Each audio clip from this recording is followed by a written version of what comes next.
The body of an Obama staffer was found on the Obama's property. This is their chef.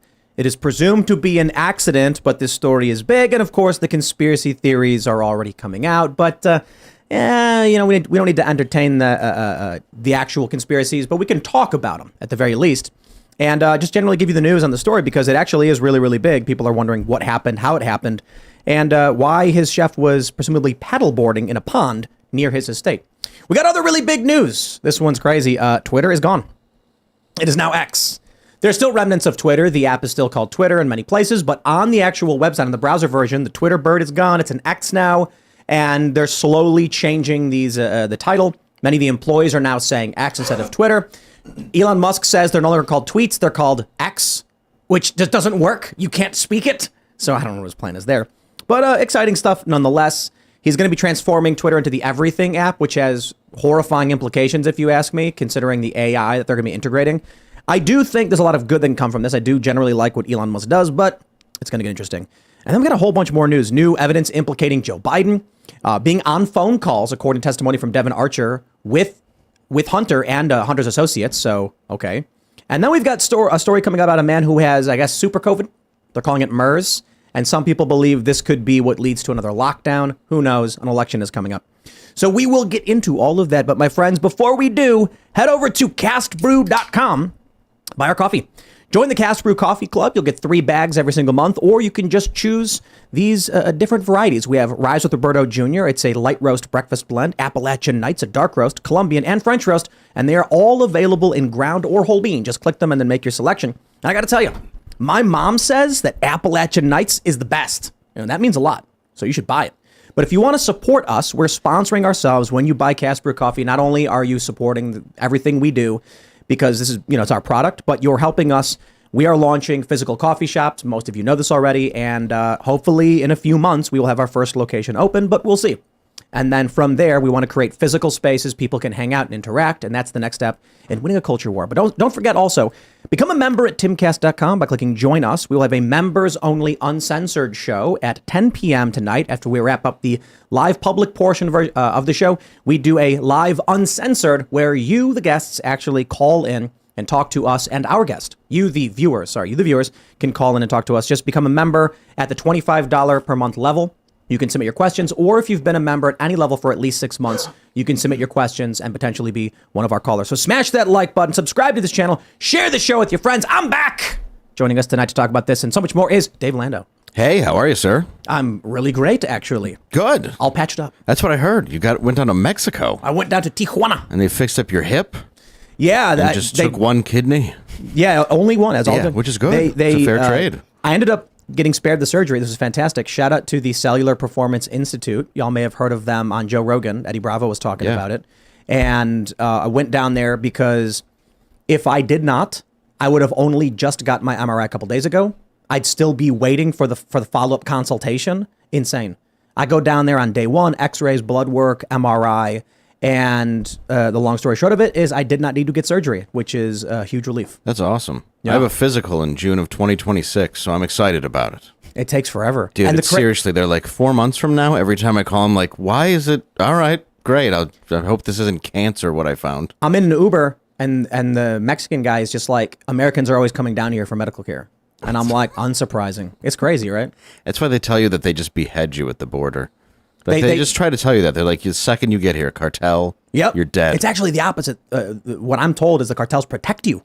Really? Yeah, rich Americans come to Tijuana. They don't want to lose that money. No. So there are crazy stories about like locals who will rob a tourist, and then the cartels find out who did it, and let's just say it doesn't go well for those people. Oh, that's awesome. Look, American tourists need to be safe and feel safe. If word gets out that you're not safe in these cities, they lose all that money. They're not fans of that. So go back to sandals. That's what you're saying. Tijuana was amazing, man. It was really great. I haven't been there in 20 years, honestly, and it was really fun the last time I went. I got to be honest, some of the best would have ever tasted in my life. Oh, dude. Crazy. But who are you? What do you do? I think everybody knows you. Right? I'm a comic. I have a new show called Normal World. Ian's been on it. Check it out. It's on The Blaze Tuesday, Wednesday, Thursday, 10 p.m. Eastern. And yeah, that's about it. And my schedule, davelandau.com. Awesome. Well, thanks for hanging out. We've also got Hannah Claire Brimlow. Hi, I'm still here. I'm Hannah Claire Brimlow. I'm a writer for Timcast.com.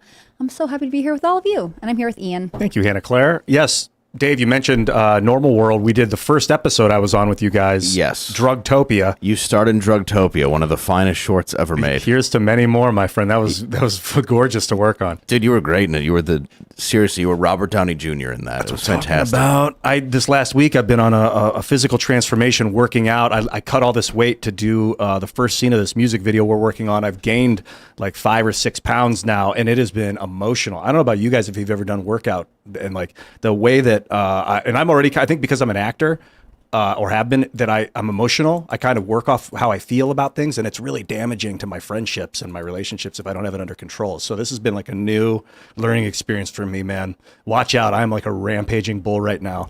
Turning into a meathead. I'm going to get some therapy, and then I think maybe that'll help me balance myself out a little bit and get jacked and healthy. I noticed it right when I got here. Like the first time I saw Ian, I'm like, you can tell that workout and food and everything is biceps today. And after the first rep of like 10, even, I was like, oh, my muscles were like tight and large. It was crazy. I haven't noticed the physical change, but you seem like very like energetic, happy. It's really interesting. Yeah, it's definitely you carry another kind of energy. Right, that's for sure. Ian's testosterone is going to go through the roof, and he's going to get super conservative. Oh yeah, that's true. It does come with it. Mm-hmm. It does. When you work out, you become right. I want to protect. It's all true. right. I do have that intuition is kicking on in me. This desire to protect. It's really wild. We got Kellen. What's up, everybody? Yeah, Ian's, if you walk by him now in the hallways, he just shoulders you real hard. So we are seeing a change. But yeah, I'm Kellen. I'm filling in for Serge. Ahoy, Dave. Good to see you again. Ahoy to you, my friend. And I get back from, this week-long retreat, and Seamus is just gone. With my Interesting. forks. He's Suspicious, completely gone. no? And I know that there were spoons. No. And they're gone too. True story. I went There's down 2 guitars missing. Thursday night after $10,000. I guess it was Crazy. All of my potatoes. Tuesday Where's night after the cat? show. Good question. Well, I went down to eat my 600 calories after the show on Tuesday, and there were no forks. And then I was like, Seamus walked by, and I was like, oh god. Is he kind of a fork guy though? I don't know. I just don't trust him anymore. I'll just say, Hand meal man. I will say 2 very quick things before we jump into the news. We already got a bunch of super chats. One person said, "Please don't leave again. All Seamus does is talk about the Bible." And then someone else said, "Seamus did great. I love that he talked about the Bible." So That sums up the divisive. Look, religion is depending apparently on who. the spice of life. Occasionally go. you need to have a good old Catholic host the show. But special thank you to Seamus Coughlin of Freedom Tunes. He hosted the show for the week while I was at the doctor. I was basically sitting in a recliner with a bunch of tubes and fluids and stuff, and vitamin drips and blood work and MRIs. I saw a lot of dolphins. That's because awesome. the clinic is on the beach in Tijuana, and I saw the border too. And I actually walked up to the border, and I had this like profound moment of realization looking at this massive hole ripped into the Tijuana border. And I'm just like, you could just walk right through it. No joke. And then there's like a border patrol guy on the other side. And then I just had this realization about the decline of culture, and everything starts coming together as to why it's all falling apart. And we'll talk about it on the show. Let's jump into the first story in that regard. Here we go. Let's get into the news. We got this from Timcast.com. Human remains of missing paddleboarder found in pond at Obama's Martha's Vineyard estate. The man has been described as a black 43-year-old, but his identity has not been made public. Now, at the time of this writing, we did not know. Now we know that it was Obama's chef. Obama's chef was paddleboarding. This is Dom Lucre says, dead body found at Obama's Martha's Vineyard estate in search for a black 43-year-old male paddleboarder who drowned in the pond attached to the estate. 911 call was made from ex-president's $12 million property last night. And shortly before 10 a.m., the body of the missing paddleboarder was recovered from Edgartown Great Pond by Massachusetts State Police divers. MSP Underwater Recovery Unit made the recovery after the victim's body was located. So, okay, it was his chef. What's going on? Well, Michelle did say he was like family. It's just too bad he knew too much. So this is the thing, right? What's the most likely scenario? Occam's razor. Obama's chef went for a paddleboard ride. Most likely. Drown. I mean, it's not somebody. a Clinton. It's like- if it was a Clinton chef, you'd already find the bullet hole. Did you see that interview? And they would call it with- a- They'd be like say- drowning. Did you see the Anthony Weiner? They would say he drowned. They would say he asphyxiated underwater because the water entered the bullet hole in his lungs. Yeah, exactly. If you haven't seen the Patrick Bet We're David kidding, Anthony YouTube, Weiner calm down. interview when he talks about the Clinton body count, Anthony Weiner goes off the rails for like 20 minutes. It's hilarious. Oh, Anthony Cumia and I did it once, and it's like, how many people commit suicide running through the woods yelling help and get shot in the back? It's just a normal thing that happens. It I don't know just- why you would question Yeah, that. but to be fair, so I've gone through the Clinton body count thing, and some of these things are big stretches. Some of them are really weird. Yeah, right? some of them are a big. I do agree. there was exaggerated. there was that journalist in the 90s. I think it was in the 90s. He was like working on the CIA, and then they said he killed himself by shooting himself twice in the head, whatever. And then people will try to explain it away, like, well, sometimes these horrible things happen. People fail and they try again, and it's like, okay, sure, whatever. But a lot of them are like an accountant at an insurance firm the Clintons once used, and I'm like, oh, come on. Yeah, or a plane crash, like unrelated. They Yeah. do. Yeah, they do play a lot of 6 degrees of Kevin Bacon in order to get there in the connection. A lot of them are just like you did. I think they met once at a cocktail party, but then there are some that make no sense at all. For sure. And then the question is this because the Clintons are doing really evil things? Yes. Or is it they are. Oh, sorry, But I not in this but I'm saying Thought in that this was a question. in this specific context. Yes. Like in terms of, the Clinton Global Foundation and the donations. But the question is, like, are they just very powerful people who are very well connected with other very, very powerful people in a tight circle? So you hear stories about security, military, prominent intelligence. Those things happen all the time. My point is it unique to the Clintons? Or if you actually looked, would you find something similar with the Obamas? Probably.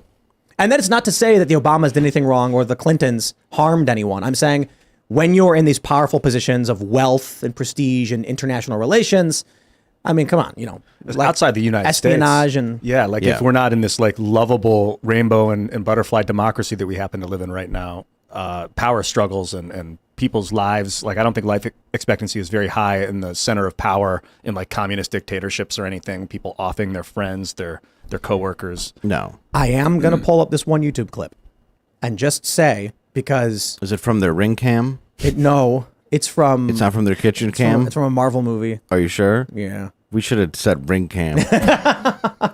So when I read this story, this is the first thing I thought of. I immediately was like, what's that movie where the guy is like in his house and the cleaning lady leaves and then she comes back in because she forgot something and the guy goes, Soldier. Winter Soldier. And we have it right here. I'm not going to play the clip. I just want to show you this. This is the scene.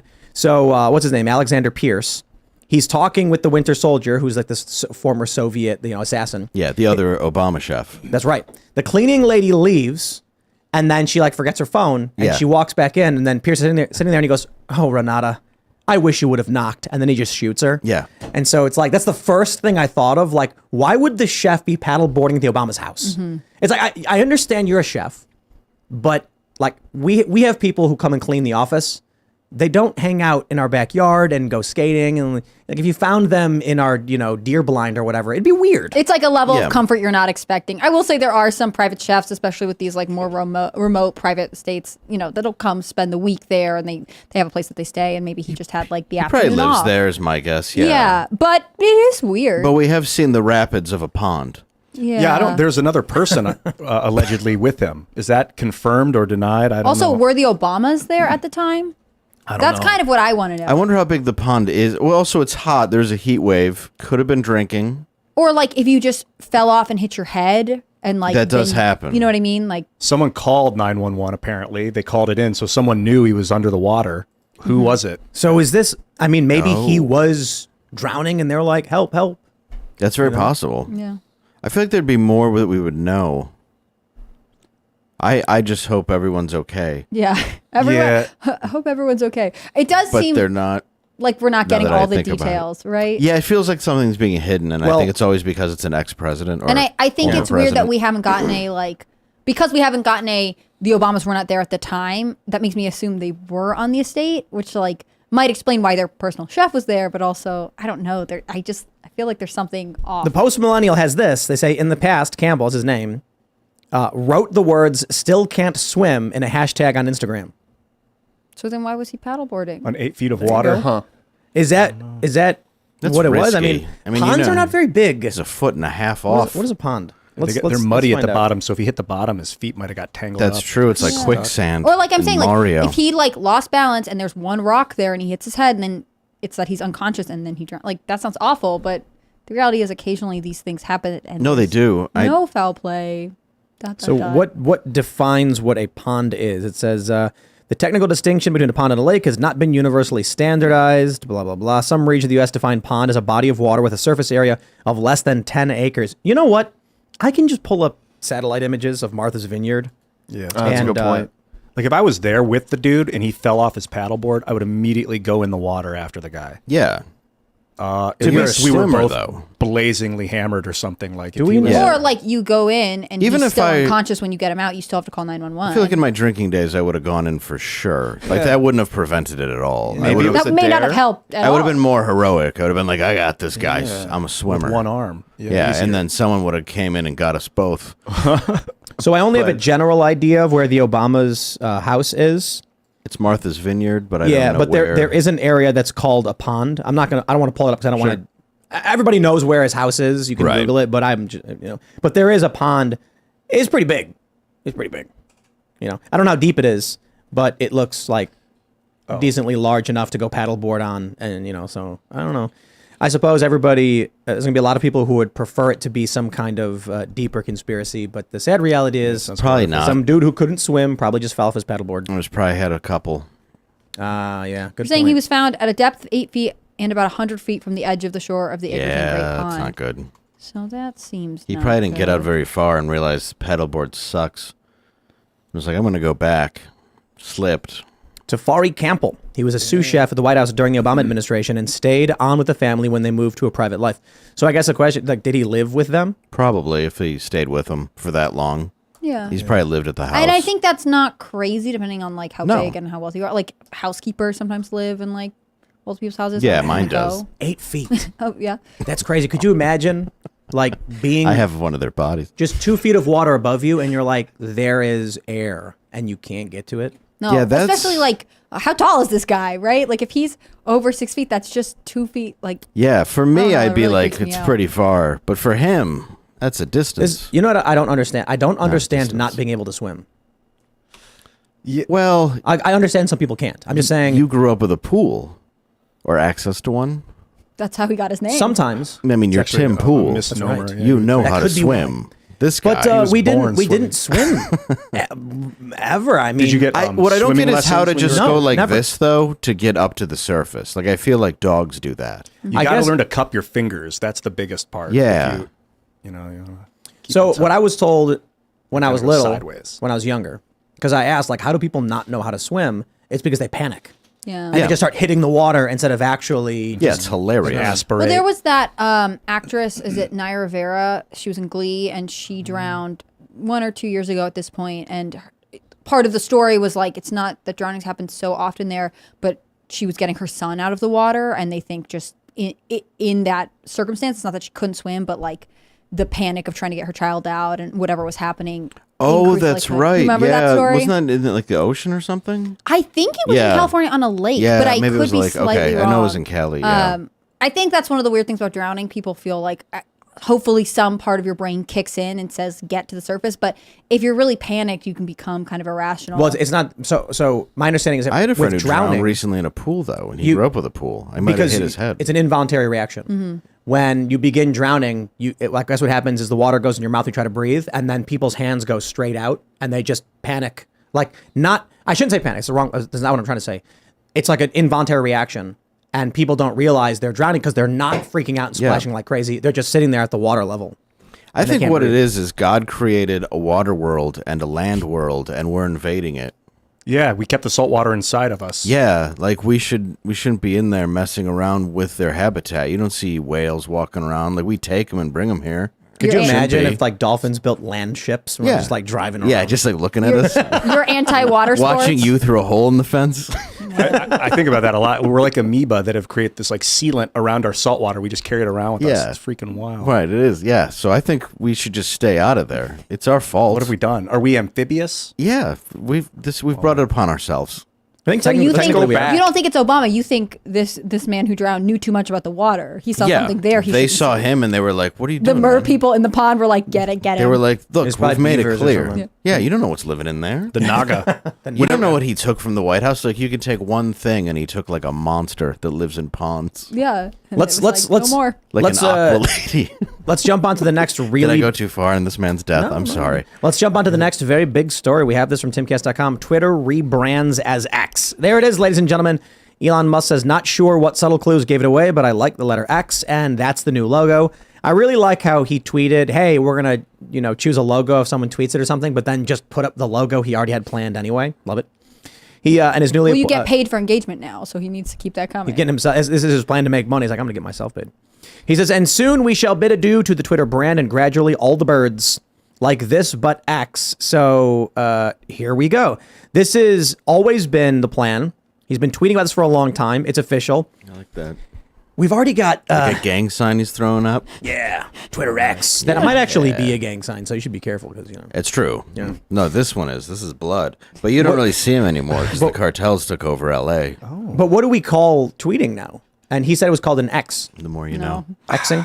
I feel like this is where we... Is it Xing? I think it's... Is it exceeding? Exceeding? Zeeting? I mean, ZD. I love Big Ziti. I think it's eating. Some borrowing. I think this is like a Gretchen Wieners moment. We have to be like, stop trying to make Xing happen. It's not going to happen, Elon Musk. it's maybe not the only social media site where there's actually a verb for the word when you send a message. I just say like I'm sending a message. I posted on Minds. I posted on YouTube. My post went live on Facebook. But on Twitter, it was my tweet went live. So maybe it's just going to be called posts. You're just posting on X now. But that makes it less unique. Like I don't understand why you get rid of that branding. My favorite response. No, I don't like that one That's either. hard. That's why it was sad when they didn't go with trumpet and you'd be like trumpeting something. I thought that was pretty cool. But That's a good Chris Segal, the radio host, tweeted out this picture of I don't know when it's from, but like some guy on a crane in a basket, like taking down the bird logo off the side of a building, being like, "Bye, But bird." that's why he's making fun of it, like with titter. Yeah. To the Yeah. W off, because he doesn't care about the good. brand. But I want to say this. I fear Elon Musk's Everything app. I fear XAI, his AI program. Linda Yaccarino says the Everything app will be powered by AI, and I feel that this may actually be somewhat apocalyptic. Yes, I And agree. so I was mentioning earlier that I was in Tijuana, went to the border, and it's this big fence. There's Mexican National Guard on one side, and then there's U.S. Border Patrol on the other side. And there's just this huge hole that the average person can easily just walk right through. And the only reason you don't is because there's guards on the other side. But I talked to some guy, he told me this crazy story. Our Uber driver, he was like, I tried to climb the fence to break into America and I fell 40 feet because the human traffickers took the ladder away from me. And I'm just like, what the? But I was talking Nice to one conversation before you go under. It was really crazy. I'm like, why is he telling me this? I was actually leaving. But I heard a story from some guy who said back in the day, a long time ago, there was no border. It was like if you were a Mexican citizen, you just cross and you'd work, and then Americans would cross and they'd work. Oh, and yeah, it was, you'd walk back and forth. Yeah, there was nothing there. And now there's this heavy border that's heavily guarded. And I think the issue is with all of this, and this does relate to the Twitter rebranding as X, the cultural collapse in its entirety globally. Everywhere in the world, because of the internet, community is ceasing to exist. We were talking at dinner about how there's no home ec anymore at schools. They used to teach women, and to some degrees, I guess men learn this stuff, but mostly women would learn how to cook dinner and prepare the home and iron clothes and help. That was extremely important, in my opinion. Yeah, Now- you had to take it once, at least at our school. Yeah, same. We Yeah. talked about last gone. week with Libby Emmons too on Tuesday. Yeah. Tuesday. I mean, same conversation. It was such a staple that this was true at tons of colleges. They had schools of home economics. They would teach things like budgeting. They would teach things like how to cost compare. It was so big that we had a federal department of home economics that supported women during war times and seeing how they could support basically women helping to sustain the nuclear family. And we don't have that anymore. We have 1,000 things for diversity, equity, inclusion, but we don't have things that are specifically targeted to help people help themselves in the context of staying at home. So to wrap it all together, Yeah. back to the border. The reason I'm freaked out by this is I'm like, we needed this fence because no one cares about their community anymore. Because now it used to be that someone would say like, hey, you're not part of our community. We're concerned about what you're doing here. And they would not get access to public goods. Also, there was no income tax, so people didn't really care all that much. It just meant you weren't going to fight for us. You weren't going to be protected by us. Community starts breaking apart.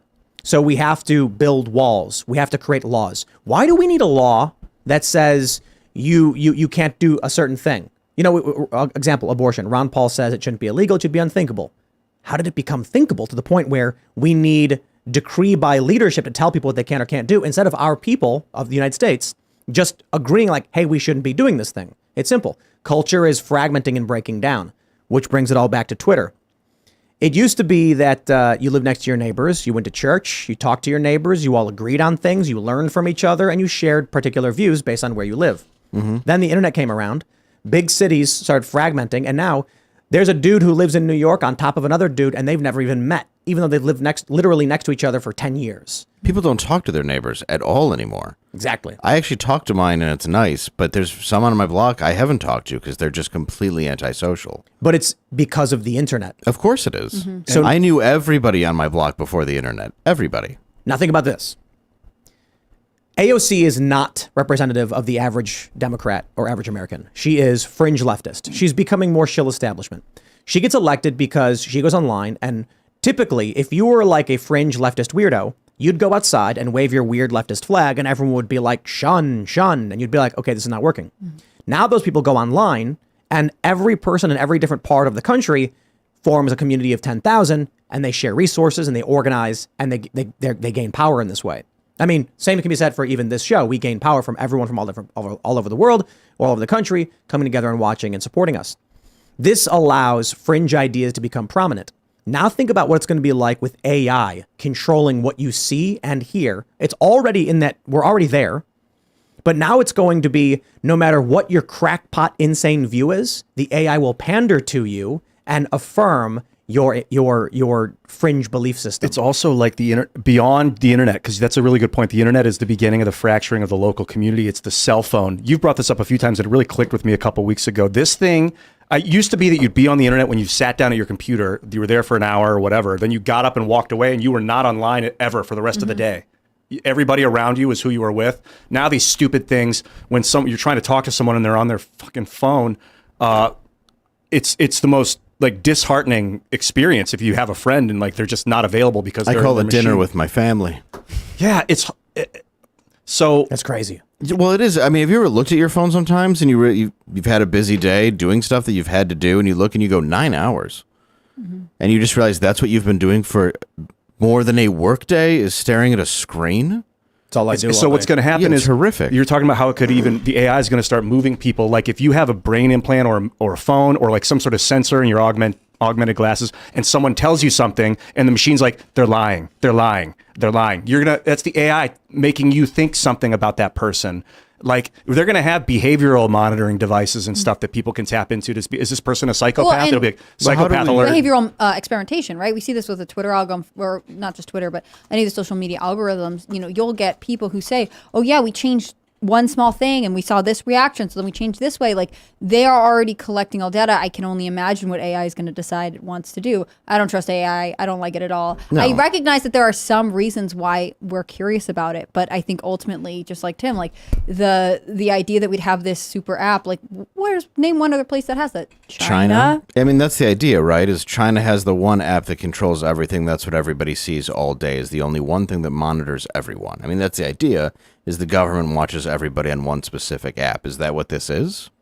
How could it not be? And Just I'm by not the fact that it collects all that data. Like, even though we're not giving it to the government necessarily, the fact that everything you're doing But could they're be tracked watching from one. it. Of course, I mean, exactly. we've known this since Snowden, and we all, Yeah. people hated him. Even it's like all he did was tell us like what we needed to know, and it's like, Did you guys, even if Elon disagrees with it, even if Elon shuts down these backdoor well, it doesn't mean they're not going programs, to look at it. they still can because they control the grid. I don't get it, because Elon, I think of as like a brilliant genius, like one of the most genius strategists on earth right now. Why he would centralize data? It doesn't make any sense. Like you could decentralize the system, work on a mesh network.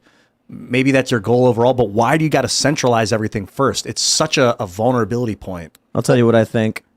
I don't know if this is absolute or true, but it's what's happening. You think about, I think we talked about this on one of the Culture War episodes. You think about single-celled organisms. What do they do? What are they doing? Milling about, eating particles or whatever and molecules and making more of themselves. I haven't the foggiest. It seems irrelevant to us, but Yeah. eventually a bunch of these little dudes got together and created this massive network of complicated, specialized cells to make us. Right. In our bodies, when a group of cells goes rogue, what do we call it? Cancer? Yes. And we destroy it. Yes. Because it's deviating from what we want. these free radicals. I love how they're called free radicals that can like result in cancer, because I'm like, that sounds like the free radicals we have in society that are running around doing crazy free stuff. radicals The would be fine a great young band radicals name. are banned. Yeah. Well, see, there you So go. here's what I think is happening. Not a good band. Why would Elon want this? Sorry. Everybody, you will own nothing. You will live in your pod. You will eat the bugs, and you will be happy. This is the communist, techno-communist future. The next stage in the evolution of life is multicellular organisms all becoming hyper-specialized, never deviating in any way. You are born to do a job. You are engineered to do a job, probably genetically. The AI controls what you think, so you never deviate. You never want to deviate. You're scared to deviate. And if you do, then you get removed. Yeah. And then what happens is the AI will effectively be the brain, telling all of the individual multicellular humans what the massive multicellular multi-organism is supposed to be doing. The AI will effectively be the conscious entity of all humanity, and we'll be nothing but a skin cell to be flicked off and destroyed. Can't believe I shaved my dick for this. With this, though, like, if you look at it, I see what you're saying, but okay, let's say you have Elon Musk, right? You have electric cars, AI, all these different things that he's doing. Which one of these things going towards this does he not benefit from? So even though you look at him like a good guy, a genius, these things that he does, don't you think that there could be a chance that this maybe isn't the greatest guy in the world, and it could Of be course. benefiting him completely? Yeah, the road to hell is paved with good intentions. That's what I mean. He's always worried me in that sense. Like, I hate electric cars, I'll just say it, but that's just because maybe being from Detroit, I just like the feel of an actual car, and that's just a preference of mine. But I don't get in a Tesla and be like, this is cool. It's something I don't enjoy personally. I like it, but understand, whether it's Tesla or any other electric car, Oh, I'm not saying it's just his brand. It's just how I right. feel about it. whatever car it is, there will come a day very soon Yeah, where I'm not where a allowed to person drive. will get in the car and the doors will lock and Right. it says a warrant has been issued for Mr. Landau Right. driving to the police station. And you'll go, senses what? your fingerprints on the steering Yeah. wheel or something. No, there's a camera right there. Look at your face. Facial recognition. It says, hello, Dave. A warrant has been issued by Precinct 99. And you'll be like, okay, but like delivering you to jail. That's why I want like a older gas guzzler that has none of those Yeah. features. And I love those cars. There are very few of them at this point. Yeah, I mean, they're trying to get them away, but I think a lot of people feel that way because lots are filled with electric cars right now. People aren't buying them, and I think that's out of that fear. I think dissent is part of the United States ethos. Like, if there's corrupt government, you dissent, create a better government by the people. Like, the people govern themselves. But the rest of the world's not really built like that. They're much about fall in line. A lot of them are like, Oh, I think you're right about that for sure. and it's bleeding into our culture. I can feel it with this whole like everyone organized on the centered system. It's better that like the World Economic Forum, they want everything like monitored, and I don't Now, like it. think about this. Here's the real danger in my mind of this hyper-centralized AI dictating everything. yeah. Using the human body as the metaphor, the next stage, all humans specialized, being controlled, no free radicals to be eliminated, etc. The AI is in control. There are people whose conscious minds are in control of their bodies, gorging themselves to death and doing drugs and destroying their bodies. Yeah. And still, when they get cancer, we destroy it. So that what freaks me out in that idea is not that it's one for one, but let's say we do move in this direction where AI controls everything. We don't even realize it. The AI could be gorging itself on drugs and sugars, and we would just be milling about being like everything's so perfect until the entirety of humanity collapses. We cannot trust a centralized AI to make sure or to follow or any of this, and it's where everything's been going in the past couple of decades. Well, and really, even in the past couple, I don't know, I shouldn't even say months, but really, it's already had so many problems with AI that it's really like upsetting people to the point that you have Ice Cube, you have other people speaking out about the fears of it. Oh, sorry, am I not lower it? You're good. Sorry. But you have people speaking out against it. You already have so many problems with it just in, I guess it's not in its infancy, but I think compared to the, technology it really is, there's already been so many issues with this. Don't you think that there's other places to go that are going to be far more dangerous than just the tiny stuff that we've seen? Yeah, I as you were talking about how we're having problems with AI, I got this article from Fortune.com. ChatGPT went from correctly answering a simple math problem 98% of the time to just 2% of the time. So the way an AI can flip and have everything looks good, and then one little piece of data can switch, and the entire system can start outputting something that's just slightly wrong, but that's just wrong enough to destroy the entire thing. It takes so much effort to make it right, and it's so easy to fail. Have you guys seen where video games are already at with this stuff? Dude, it's crazy. It used to be Super Mario Brothers. Mario goes in the castle and text appears. Thank you for saving me, but the princess is in another castle. That was the extent of NPC communication with you. It advanced to games now where you can choose to say something, and then a voice actor's scripted line will speak. That's a great idea. Let's get the mission underway. And you're like, cool. Now, with text to voice and predictive language models, video games have already started. You're wearing a headset, you walk up to the NPC, and you say something like, hey, idiot, ugly, I want to buy some soda. And the NPC goes, who are you calling an idiot? If you want to buy something, be polite. A generated predictive response. We are years away from people saying, I no longer want to live in reality. I'm going to go into this universe where I can tune out, and you're going to be sitting in your living room talking to fake people. And we're already there with the robot girlfriends. Man, y'all's getting crazy out there. Well, and how many people want to live in the current reality? Is it intentional? I mean, it's not really that great right now. I mean, the last couple of years, everything has fallen completely, and I'm sure a lot of people would prefer to live in a suburb. I mean, I'm just saying it's... And the headlines that go behind that, right? Like, if Yeah. you're a millennial, they're saying it's going to be impossible to buy a house. It's going to be impossible to start a family. It's going to be, like, there's all of these negative things. At a certain point, it would be easy to be like, I'm just giving up. Like, this place that gives me comfort and gives me the life I want is easier, right? I can understand the attraction to that. I just think ultimately that's really devoid of actual emotional connection and support. I think part of the issue is that we train people to seek out momentary pleasure and comfort rather than work through issues that they're having. It's easier and you take to out, give up. Yeah, the idea of community, and you take out the idea of a lot of things like that when you do want that instant gratification, which we've completely taught our society to have, is endless dopamine hits and instant likes and no attention span. But then you add, like the other day I saw a video, it was for basically Gen Zs and millennials, where it's just, if you want to buy a $500,000 house, all you need is a $25,000 down payment. And then you need $3,000 a month at a 6.5% interest rate. I'm like, wow, that sounds like hell. Like pure hell to try to pitch that to somebody. It doesn't look good. I mean, you're basically telling people that a reality of a way that life once worked is no longer available. But it's a complete turnoff. I'm just saying that's not like it's not a realistic interest rate. It's not a realistic down pay. It's none of that's even, it's all pretend in that. I don't agree that it's bad. The amounts? So the issue is relativity, and the issue with VR is that it will always offer you the greener grass, no matter what it is. Yeah. You're not going to go back 200 years and say that we have it worse. You know, actually, there's no lights anywhere. It's dark out. You could just die. You stub your toe, you get an infection, you're dead. Horrible things were going on. And even as bad as it is now relative to how things may have been in economic booms or whatever, sure, it's still pretty great. Of course. But there will always be struggle. There will always be problems. And people will always choose a free dopamine hit over the harsh reality they live in. Yes. So when the VR starts coming out, and it's already here, with predictive language NPCs, within a year or two, the language will be perfectly fluid. Right now, it's rather, hey, why are you calling me ugly? That was mean. Give it a year or two. It's going to be perfect. I mean, we went in 1 year with AI images. I tweet out this horrible image of Pelosi.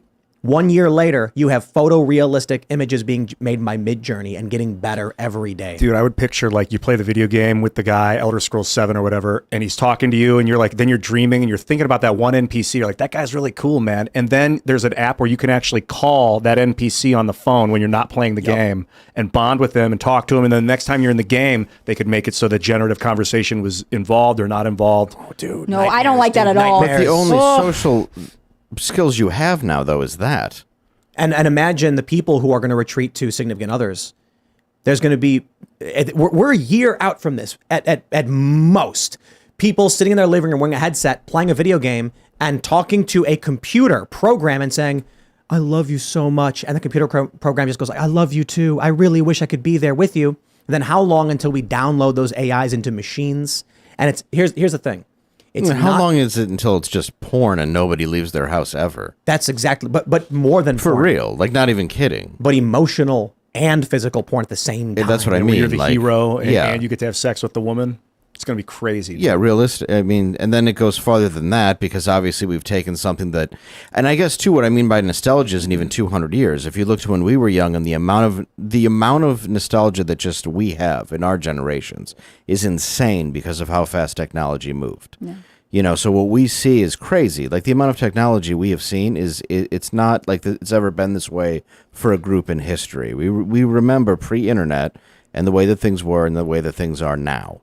So the way that this all affects us, the technology is different. I think it's going to be different than the people that are born today because they're growing up with this, with all of this technology. It's not going to be anything new or that crazy to them.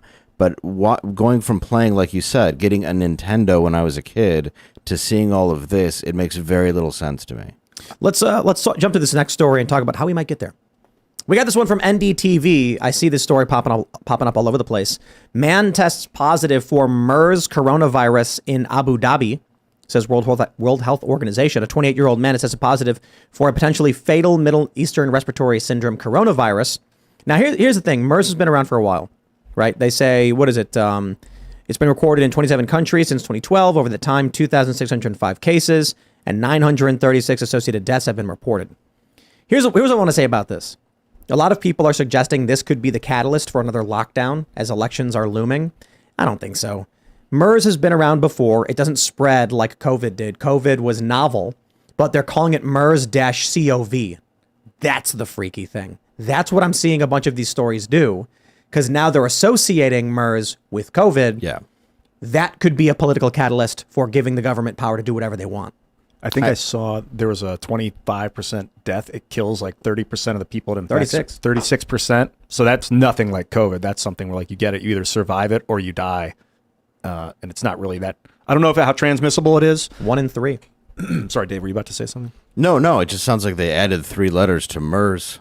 Exactly. Mm-hmm. Because now they're associating the pandemic, the lockdown, the sickness with something that they can say has a 36% mortality rate, despite the fact it does not spread nearly as horrifically, but could be enough for politicians to say, hey, MERS-COVID is here.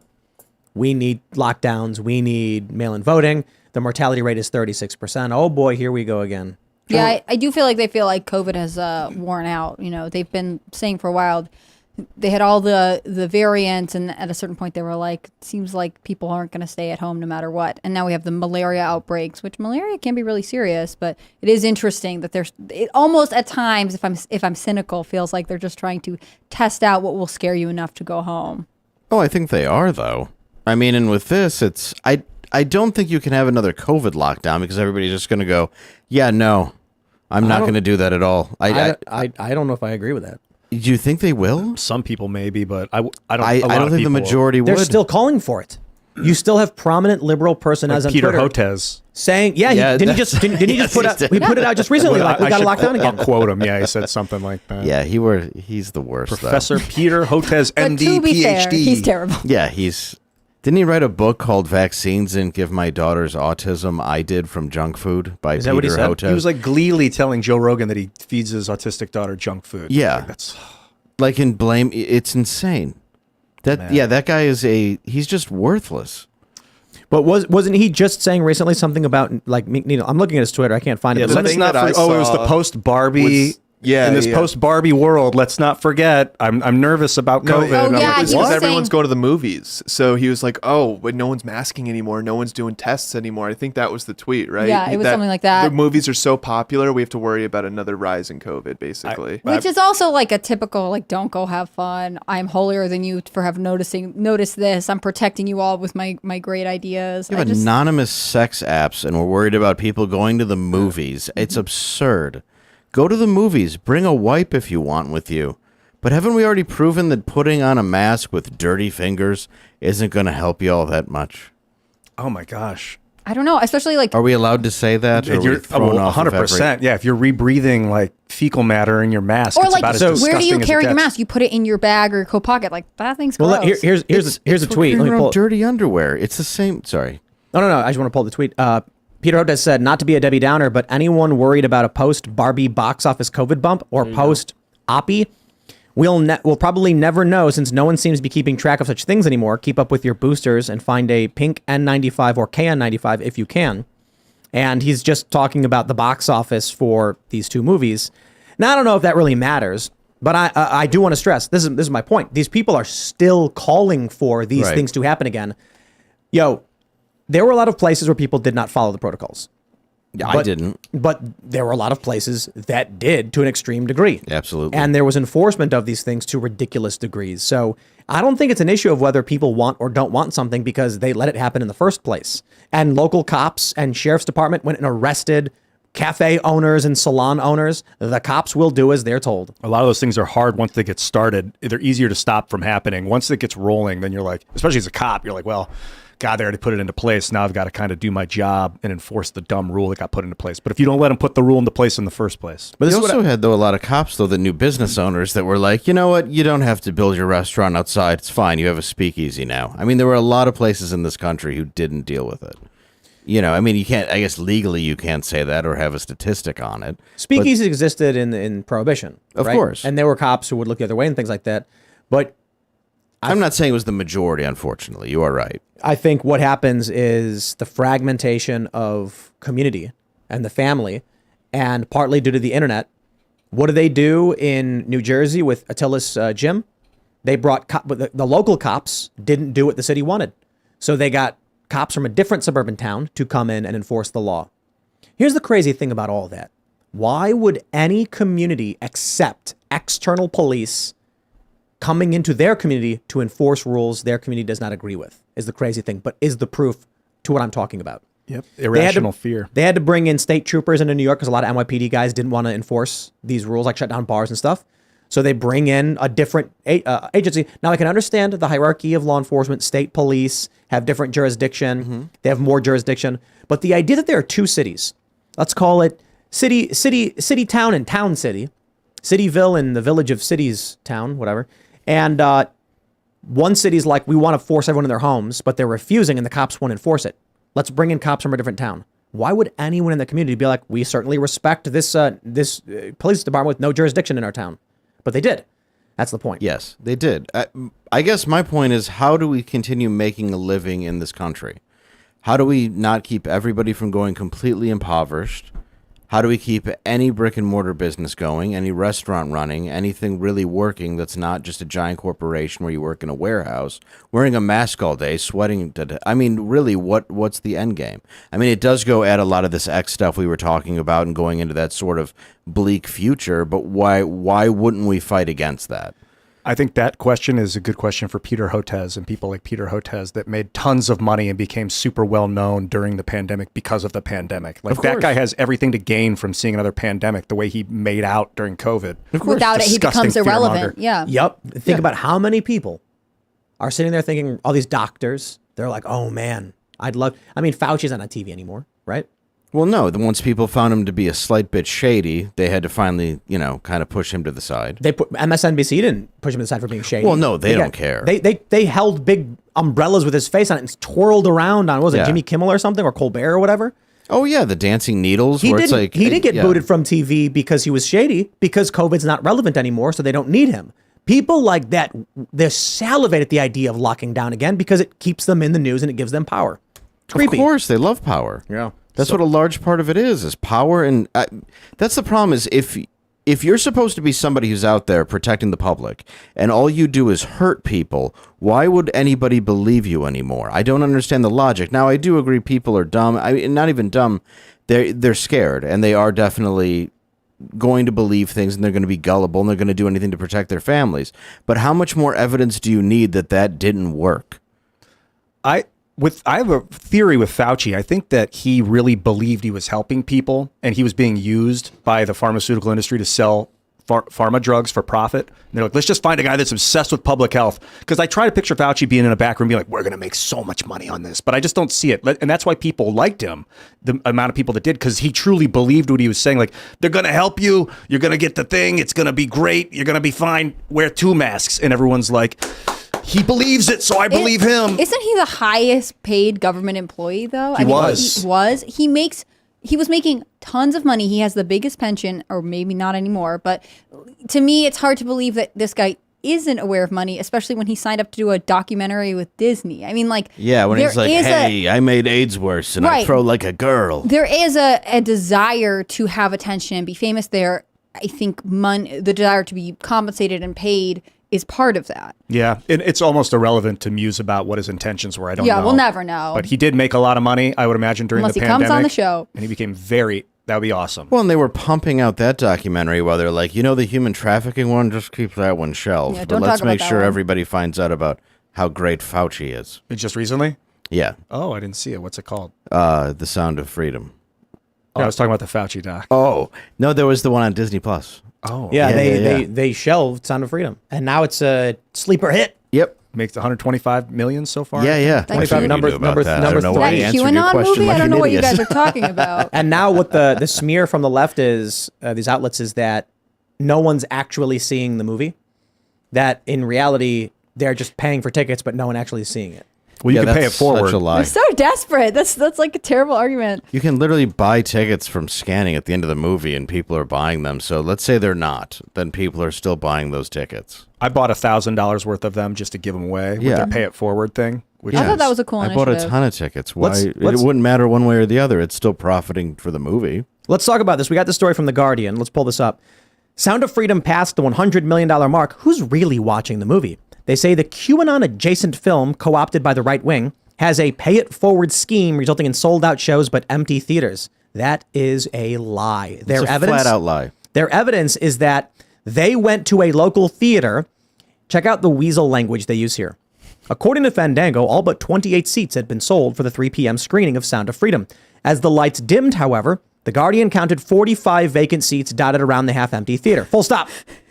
The lights dimmed twice. When a movie ends, the lights go full brightness. Then the lights will dim slightly for the movie go, whatever it's called, pre-screener, where Yeah. it's like, lasers and you hold up your phone and stuff. Then it dims, then the lights shut off. My question is, are they lying by manipulating, being factual but not truthful, in that when the lights dimmed, half the theater was empty? Are you saying that people showed up early for the movie and then when the lights dimmed for the previews, the theater was half empty? Or are you saying when the lights actually dimmed for the start of the film, the theater was empty? Check this out. He says minutes before the 6:30 screening, Fandango showed that only 2 seats were available. Again, there were more than 2 vacant spots as the film began. 3? Wow. What does more than 2 mean? Well, that's empty. More than 2 definitely means it's not a sellout. No one is there. It Was it a sounds packed like house? what actually happened was the theater was half full before the previews even started. Right. The lights dim, and they're like, theater's half empty. Yeah. Then before the movie actually starts, there's like 6 seats that are available, and they're like, more than 2? Some people didn't show up. Yeah, some people missed their movie. Well, take a look at this. Currently, Sound of Freedom's at 124 million. One was Obama's chef. That's right. And number 3, only behind Barbie and Oppenheimer. Of course, those are the big movies that just came out. Sound of Freedom is beating Mission Impossible. Yeah. Sorry, Tom Cruise. Take that.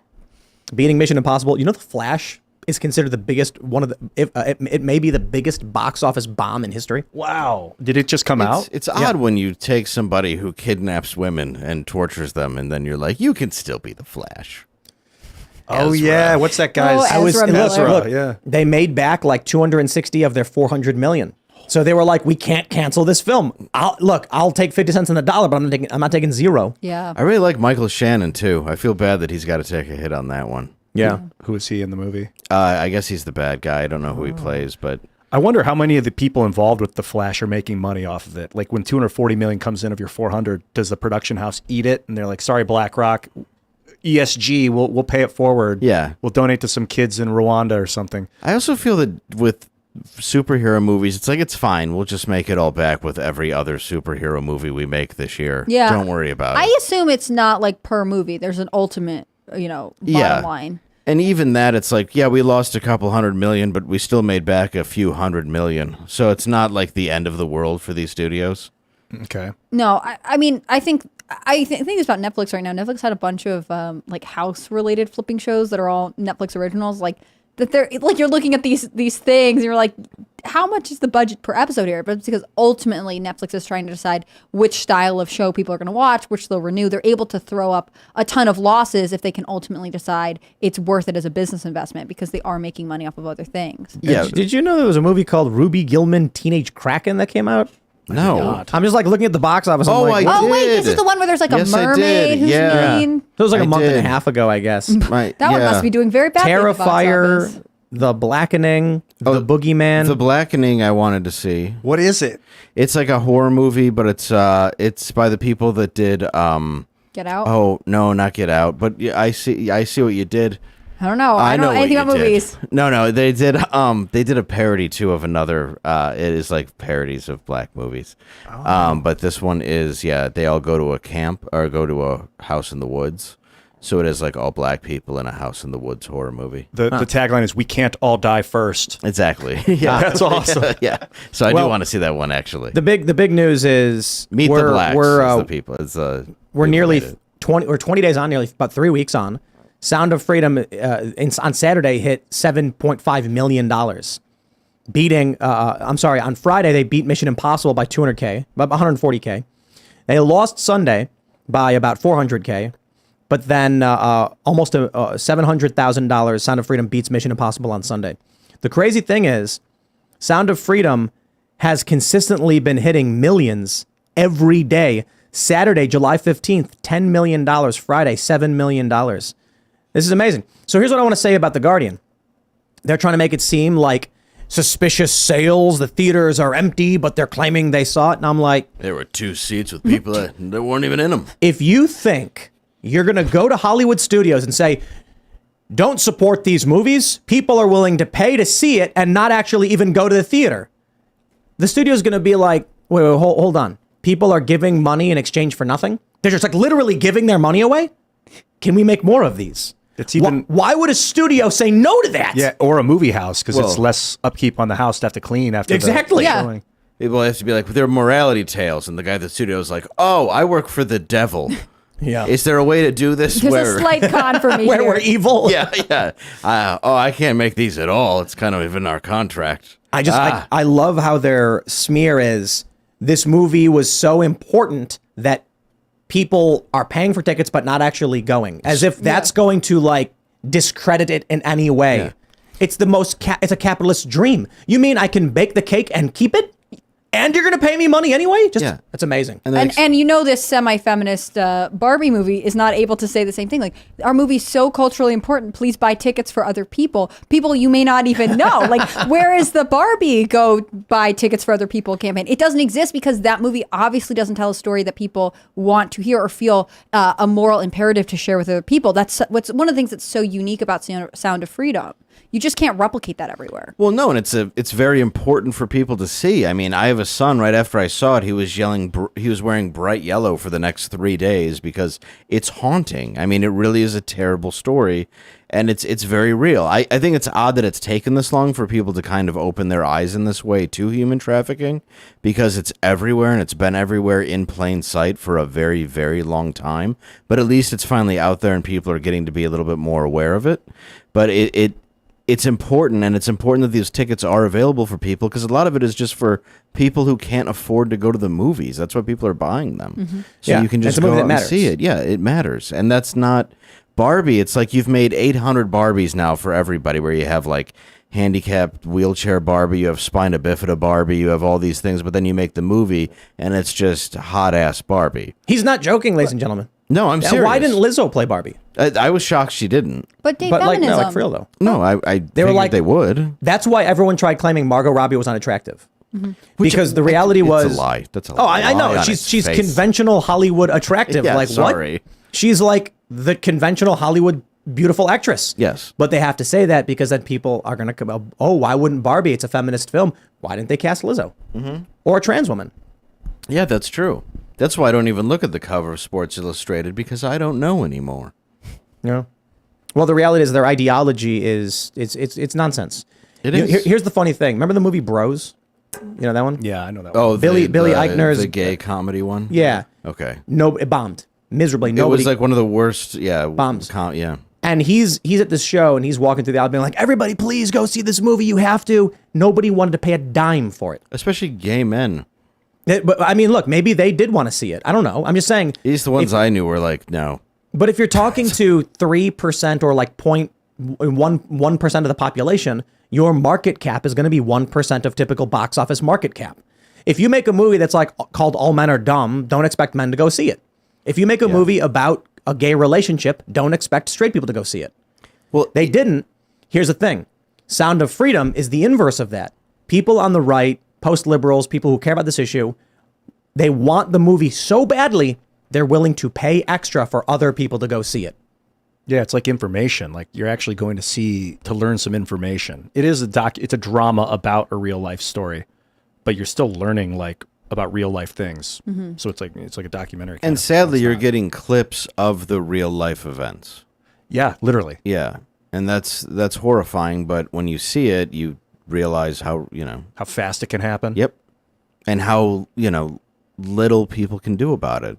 Because you have grown men with guns who pull up to kids playing soccer or whatever on the street, and what are they going to do? They're just trying to save whatever kid's just sitting there, and then what are the most egregious places where human trafficking happens? They go right to Los Angeles. It's one of the top 3. I also want to point this out too. In the Guardian story, it says, in a theater located in New York City's Times Square on Thursday afternoon, there seemed to be evidence of this. Whoa. You mean to tell me that a Thursday afternoon they sold half the theater out? I don't buy it. No, a Thursday That's at 3 impressive p.m.? to me. Yeah. Yeah. We always go. Who goes to a 3 p.m. Thursday showing? If you even look at the Sound of Freedom box office, its big days are weekends. Duh. This is why movies get released with Thursday previews over weekends. So you're saying 2 weeks out, almost 3 weeks out on a Thursday, they were able to fill up half the theater? Yeah. Come on. Well, it looks like they filled up almost the entire theater by the time the Right. movie started. No, Yep. but 2 seats. What are you talking All about? but 2, at least 2 seats. No, it That's says not full. more than 2. That means 3. Do you think there were tourists on a Tuesday afternoon in Times Square? That's my guess. Maybe, but what I find fascinating is the fact that they're not acknowledging that you could go to any movie and be like one of 2 people in the theater and they still consider that movie a success, right? This idea that they're not selling out every single show every single time, but they're still making tons of money is irrelevant to them. They're manipulating all of their data to try to make this look bad. It's the same thing with this like QAnon slur, right? Like they have just decided this might be the way to scare people away from going, right? To say like, actually that many people aren't seeing it. You're confused because actually not every seat is sold and we checked this one time. Like it's ridiculous. Well, it's interesting because it's the only place in Times Square that you're not spending money on human trafficking at that hour. Man. That's a good No, it's true. I'm just saying it's a creepy place. I lived in Watch New your York for a hands. while. You do, yeah. There's you a- really, and then, well, of course, if you don't finish your Red Lobster, you can just set it on a homeless guy's tent because that seems like a good idea. Yeah. Until Olive he Garden. wakes up and he's like, "Why are there rats everywhere?" There's a meme. Rolling Rat Stone covered said homes. something like the QAnon film insulting Sound of Freedom, and then next to it, it's juxtaposed with the In Defense of Cuties. Due to a marketing Oh error. yeah. Very weird that you would try and dog that Sound of Freedom movie. It was pretty How good. can you give a good review to something like Cuties or something that obviously exploits children, and then you're like, "Well, I didn't care for the acting in this one." You're like, "You mean the real footage? Yeah. The real footage of it happening?" It's almost like they're okay with children being harmed. Something about that. I can see this if the argument they're making, if like for instance, of the $130 million, $30 million was like George Soros or some wealthy investor that paid forward a bunch of tickets and no one saw him. And you're like, yes, 30% of the numbers were inflated. That would be a story. But if it's like people, 2 or 3 people didn't show up to a Tuesday afternoon movie, wait, the jury's out. Wait till we have some real data before you try and start slandering this thing because people obviously like it. Well, It's let's like you said though it's like, sorry, I didn't mean to, but it's like you said, the sense of community. All of a sudden there is a slight sense of community, Right. and people are freaking the hell out and writing articles about it. let's talk about Snow White. We had this from TMZ. They say Rachel Zegler's Snow White old woke interview resurfaces, ignites right-wing rage. It's really weird to me that honest and average is considered right-wing. Because you go and talk to the average person and you will find they hold these opinions. So anyway, you may have seen the news. They had this image as Snow White and the Seven Dwarfs. I'm pretty sure that's not what it's called anymore because now it's like, what is it, the Seven Companions or something? Yeah, and one's a dwarf, just the one guy. Just the one. So you've got, like a white guy, you've got a couple black people, you got a fat guy, another white guy, a guy who is presumably black, maybe ethnically ambiguous, one little person, and then another guy. So the story apparently is the new Snow White movie will not be about her being rescued by Prince Charming or anything like that. It's going to be her trying to actualize her girl boss dreams or something. Yeah.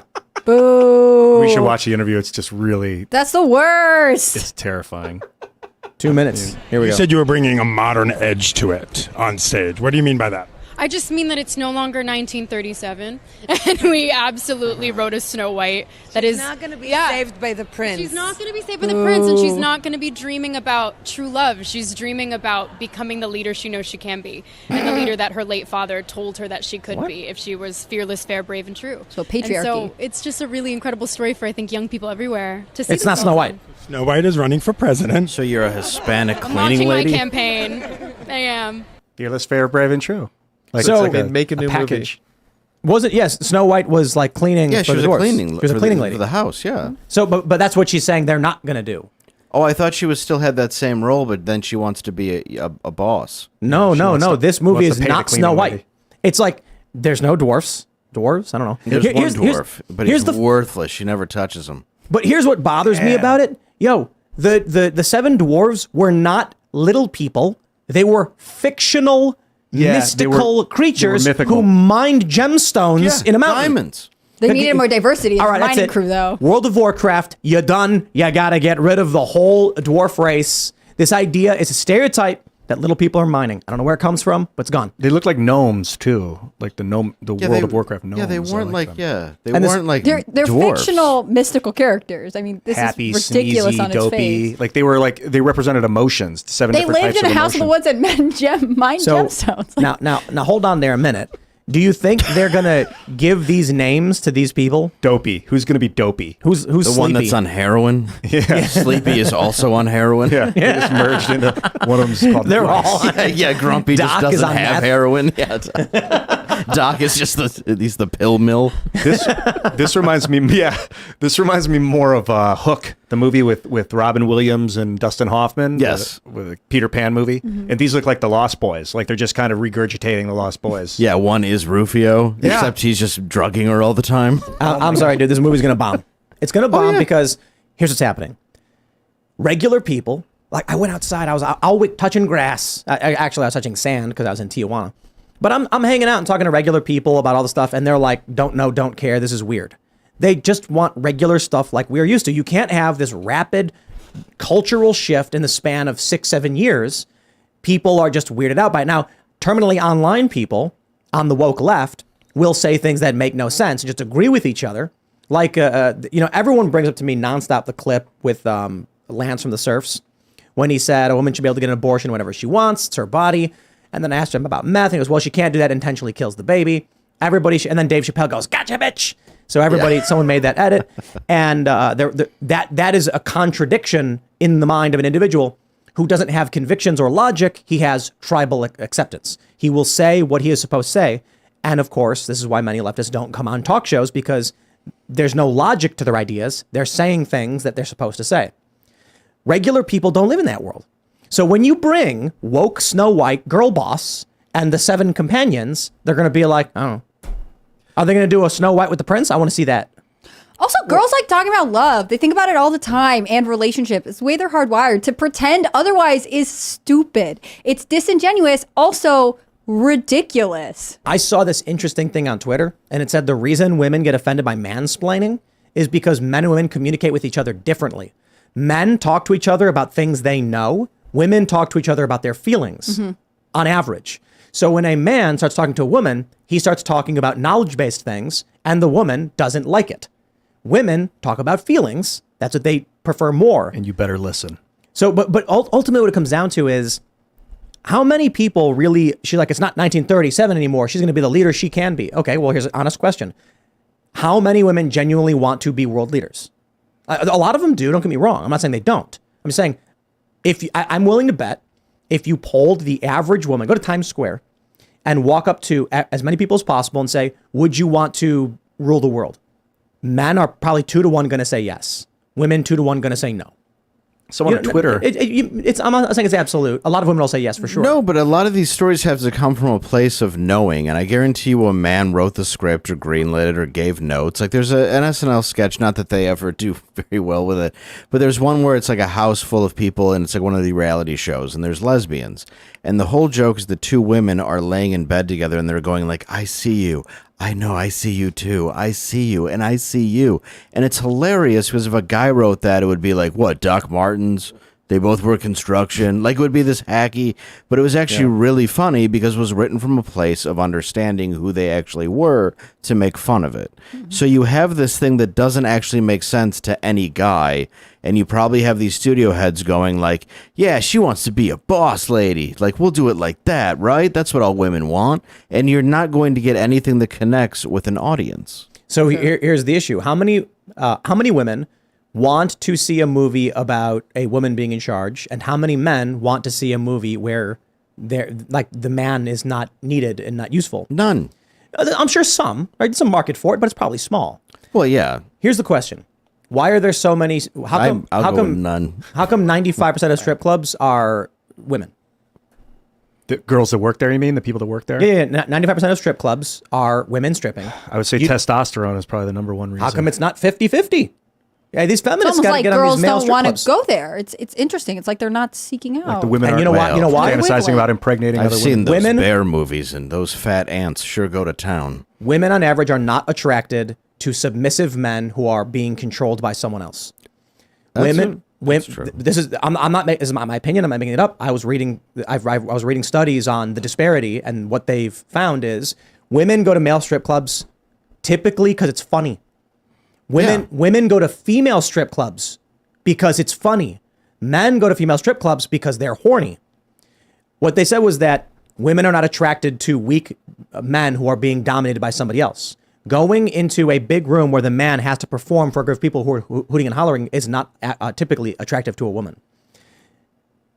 That's just the way, I don't know what it is. Seeing the creep that can come out in men who get way too aroused at a strip club, I would imagine is not. It's like the girl from The Office who's like, I'll go. I don't mind seeing that, but then she'll never talk to you again. Right. Because she's seen you at your lowest point. Like if you go to a strip club, a male strip club, have you been? No, I've never been to an But I was on You've a never bachelorette. been to Danny's in Windsor? Just No, name out I of a can't hat. say but the thing is, I have noticed You have a bunch of names spotted at that? like among my We female would go to Cheetah's and the girls would go over there and giggle. yeah, like And we would be at what is essentially a whorehouse. I've known girls who do that, and they're like, haha, look how empowered, so fun. But like, Well, it's a they're floppy not penis. going there for any reason, right? They're going there to be like, I'm so forward thinking and edgy, right? It's the same thing with like when you have like bachelorette parties and they go to drag shows, right? Like at bars, hopefully appropriately aged, but like they're going because it's like kind of something fun and different. Men go to strip clubs for an entirely different reason. They don't go just to be like, look at this fun group activity we're doing. Like, I'm sorry, you guys are creepy and weird. Guys And go by that's personal. themselves. Yeah. I've never met a girl who's like going alone to a all male strip club or like any of this. It's ridiculous. If you do, she's broken in every way imaginable. I don't want to know her. I feel anybody. bad for her. I think part of it is important to acknowledge that like men and women seek different things out of emotional relationships and even like watching movies, right? So there are reasons why you'll have this stereotype of like the movie you go with your boyfriend to see versus the movie your girlfriend takes you to see. I think the example of this weekend of Barbie and Oppenheimer, right? People are talking about this like in a gendered way. What I think is dumb about this, she's not even thinking about falling in love. Like, that's just such a lie. Why are you stripping women from their emotional core? Like, women are hardwired to seek community and relationships. And part of that is finding a life partner. And that's cool and beautiful. And if you want her to be, CEO of Not Dwarf Industries or whatever, that's fine. But to be like, because she's too good to be thinking about love, that's sort of ugly towards women, right? That's saying that these things that you feel naturally are something you should be ashamed of and avoid. And that's a weird movie for a message to send. I do or like a message for a movie to send. I do like that Gal Gadot is the evil queen, Because Oh, like is she? Gal Gadot looks at Rachel Zegler and she's like, I am jealous of how beautiful she is. Like You look the same. Like No, it they're doesn't make- both. They They're, should both have got an ugly woman to play that role for. Well, I think the evil queen Maybe the- was beautiful, but she still was jealous. That that's was true, part that's of her. true. Yeah, Maleficent or whatever. Is that who it was? Yeah, Millicent. It's not that Millicent isn't beautiful. It's just that she's jealous. And part of like Yeah. Snow White's beauty is like the fact that she's so kind and she's sweet and things like that. There is a youthfulness about her that this woman is jealous of, and that is actually a super interesting concept. Women should explore that because jealousy is rampant among women, right? You know what women really did like though? That movie where the dude kidnaps the woman's dad and then she gets Stockholm syndrome and marries him. Beauty and the Beast. Ah, yeah, they do like that movie. And Yeah. he's not even a good-looking fella. What happens? See, women are not as visually oriented as men. Who kidnaps who in that movie? The dad. Yeah. The Beast kidnaps her- kidnaps her dad. Yo, made $1 billion. Yeah. Made $1 billion. Beauty. Is that Yo. the live action one where Yeah. it's like the Beast doesn't even look that good? Fortunately, when he comes he out of gets his shell? handsome. And it's literally a movie about a monster that blackmails and extorts someone, saying either live with me or I'm gonna kidnap your dad. And then she falls in love with him. And he has a big library. She's His into big that. library. That's Like what he's she got likes. assets that she's interested in, and she's not interested. I remember watching the animated Beauty and the Beast movie, and I've talked to other girls about this. And when they finally show the prince after he like stops being the Beast, like you're actually like, wow, he's kind of disappointing. The Beast was like much more like interesting looking. There is something that women are not compelled by the way that men are. I think that's the weirdest thing that Hollywood is trying to sometimes argue, that like ultimately women are just as visually oriented as men, that they're looking for the same things as men. They're not. That's why they're different. There's a reason for this, and that's okay. Something like a big bear man who talks to spoons. Yeah, like dude, he's got a castle and he dresses nicely and he got some books. That's what they're saying on X. Someone was Xing earlier that Stop that immediately. Women women big they ziti. z'd He it, was yeah. waiting to do that. They z'd out. They X'd out that They z'd it out. That's the best one. women want a strong male protective force in their life. I don't know if that's inherent to every woman, but it feels like the movie's trying to write that out. And I'm going to divert back to our little Snow White interview, right? She's like, she's going to do all these things her dad told her she could do. Like, we're upholding the patriarchy, if nothing else. That's the only winning attribute of this. It would have been better if it would have been more feminist if she said, "No, Dad, I'm not going to do what you think I should. I've found someone I love and care about, and I want to be with him." Instead, the film is the dad being like, "You're going to be a great leader," and she's like, "Sure, whatever you say, Dad." She's like, whatever you preordained for my life, Father, I'll follow your instructions. I'm not going to go to Wellesley and study art or whatever. Yeah. I always thought that was in 80s movies and stuff like that, where the guy was a little bit of a slouch or whatever, but the girl still loved him. Like, there wasn't that element where it was just the typical guy, like the girl made that choice. like every But Kevin Smith movie. Like every Kevin Smith movie. Yeah. I guess that's true. I was trying to think of other ones, but more like, Uncle Buck. I just, But, You know what's crazy is that Gaston's the good guy, but he's the bad guy. no, he's Such the an ass. worst. He's so narcissistic. That's propaganda. well, he's also a gay man who's just trying to be like, yeah, I want her. Yeah. So come with me, little fat She's guy. a feather in his hat. He's not appealing to her. Here's Yeah. the way. Here's the way I And see he's it. an example of what we might He's describe more as power. false masculinity, right? Sure, he's sure. physically huge, but he is not actually a good companion. No. What I'm saying is, you're getting a story from the Beast's perspective because history is written by the winners. So of course, Gaston's this awful dude. He's a veteran that everyone loves. Clearly, like he's generated esteem within the community for some reason, and they're just smearing his good name. He tries to save her. Beast kidnaps her dad and then forces her to live with them. She gets Stockholm syndrome, and he's like, "Hey guys, can we get together and save this woman and her dad?" And they're like, "You're evil. You're the bad guy." That's Stockholm true. syndrome. She goes and lives in a castle where enchanted Yeah. things take care of her. The She's beast forced the to. beast was actually He locks her in a court-martialed. room. I don't know. The teacups come out and dance. She's having an okay time, I will say. To be fair, it That is might like have just been a hallucination. I mean, you don't know what he was Oh, doing. yeah, what was it is eating? Yeah. it is also strangely like communistic that the prince, minding his own business, gets a knock at the door, and some witch is like, "Give me free stuff," and he's like, "No," and then she's like, "Okay, now I'll curse you." Mm-hmm. You know what I mean? It's like, Yeah, that I'm is in my rude. house, I'm minding my own business, and I get cursed. What did I do wrong? I think the Beast, that's a bad he would get message. angry. That was his like worst fault. Like he never beat the hell out of Belle. If he did, the movie wouldn't have got made for sure. But Because she it was probably by would have Disney, left. to be fair. I would hope that she would leave in that situation if she's getting beat up by the Beast. But Not if like, she's kidnapped. We may have not seen that part. it's true. Plus, she was largely covered in most of her body. We don't know. Yeah, there's no ripped clothing or anything. we He was don't a know if- gentleman, Yeah. a beastly gentleman. He could have been punching her in the legs half the time. Right, I just think or having the this candlestick do it Snow for White him. movie is doomed to fail. I don't understand why we're doing this. I also don't understand why you have to keep remaking animated Disney classics, right? You They have no idea. The dancing teacups are going to be good in this version? No, that's half the charm. There's also no Angela Lansbury, so no thank you. Yeah, she was lit. Yep. She carried the 80s, man. Yeah, she did. You're telling me that relationship podcasts are completely dominated by women, but this wench is not thinking about falling in love. Like, you're just lying. What was it? Yeah, So, I do want to say the Aladdin movie, which came out in 2019, made $1 billion as well. So I won't be surprised if this one makes some money, but it's a question of where Little Mermaid is in terms of box office. oh you know yeah, what I mean? I would like to see those numbers. Did that do okay? I wonder. People were mad. It's like I just don't care. I only care because redheads are a genetic minority on Earth, and we just erase them from a casting position. That's and true, I think and you that's are not a very redhead. nice. Yeah, that's true. I have even more genetically redheaded relatives, and they, are not being able to see true redheads on. That's the only thing I care about. My It looks brother's like- a it looks like redhead, a so I li- hope it hurt him. Little Mermaid is a break-even love film him. right now. Oh my gosh. Oh, so it actually is. Well, it's I not think- a bomb. but Yeah, it's yeah, not. yeah. It's A not bomb. an amazing success like they were kind of pretending it would be. Well, I mean, these other movies have had a couple years to hit the $1 billion mark. So, I mean, if they made their money back, there you go. Do you think with Snow White that the story is they think it's not going to appeal to young women because she's kind of helpless throughout the story? Like she falls asleep and she's kind of out of it for half the movie almost? I think they miss the charm because they see this character that's, taking care of the dwarves and packing lunches and like helping them get their house in order, and they feel as though that makes her seem too domestic and subservient to these like mythical male characters. And I think what they miss is the fact that she is like a service oriented person who's very charming. There's a lot of joy. She's constantly singing. I think they miss the things that make Snow White have the beauty that the witch is actually jealous of. It's not just physical beauty. It's like beauty in the soul. So- and they scrub that because they feel like those things make her Instead of too subservient. It did. Six weirdos. It did do bad, the release.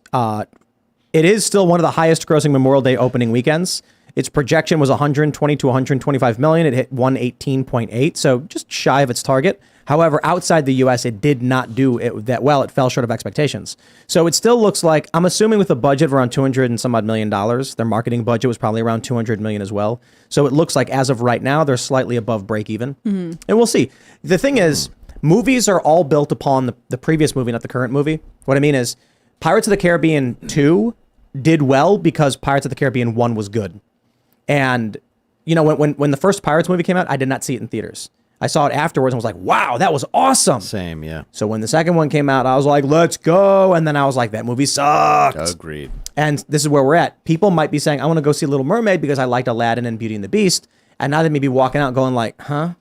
So we'll see. I think the Snow White film will probably be a lot worse. I watched that first Aladdin movie probably 50 times. That cartoon with That was great. It's Robin amazing. Williams. Yeah. All of those Disney cartoons are fantastic. But part of it is because, and I wish we had our resident cartoonist here, the imagery and cartoon manipulation allow you to do things that you obviously wouldn't get to do with live animation. My example here would be the live action Lion King, which I didn't see, but everyone who I know who saw it was like, it seemed weird and kind of creepy. It didn't have this like adorable animal talking interaction. It didn't have the charm that animated movies have. You can't just make something live action. And I be liked like, Bill "Automatically Murray as better." Blue. It had its moments. They're going to put people in AI augmented reality. Disney's going to make this. And you'll be able to become the beast. Like, you'll be able to experience the woman falling in love with you. You'll be able to rage. You'll be like, smash the urns on the wall, and you're like, and you go through that part of the game, and then Belle arrives. But and you're I like, think- do not hit her, and you're like, No, dude, you're underthinking it.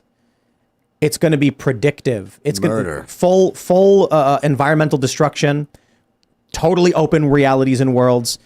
The storylines are going to be amorphous. There's going to be a general storyline they want to follow, and you could easily deviate from. Yeah, If you've played Elder Scrolls, I think was it Oblivion? that's 4 Elder Scrolls 4. Where you'd kill a person in the game, and it would be like this person was important to the timeline. Yeah. You can choose to continue, but the history is irrevocably damaged, or you can go back and start over. You could choose. I love that about those games. You could actually, in that game, remove a main character and end the storyline. It's going to be like that, but fully AI. So if you do play as the Beast, you could walk up to Belle and just clock her, boom, right in the face. and the story breaks. It'll like teach you how to get a woman, and then it can manipulate you to think like, if I say these things, she won't like me. If I say these, though, she will, and it'll be programming young men. I think it's be gonna like be a worse. boss girl, even if you're a guy. Yes. Like if you wanted to be. Maybe that'll be like bro. the difficulty setting. This is what's going to be. People are going to go into these games and they're going to be whatever they identify as. They're going to enter, single player virtual realities where they just choose to be what they want to be. Want to be Superman? You go into Superman world, you never leave. But here's what happens: you will live in the pod and you will eat the bugs. Yeah, that's going to happen. You know why?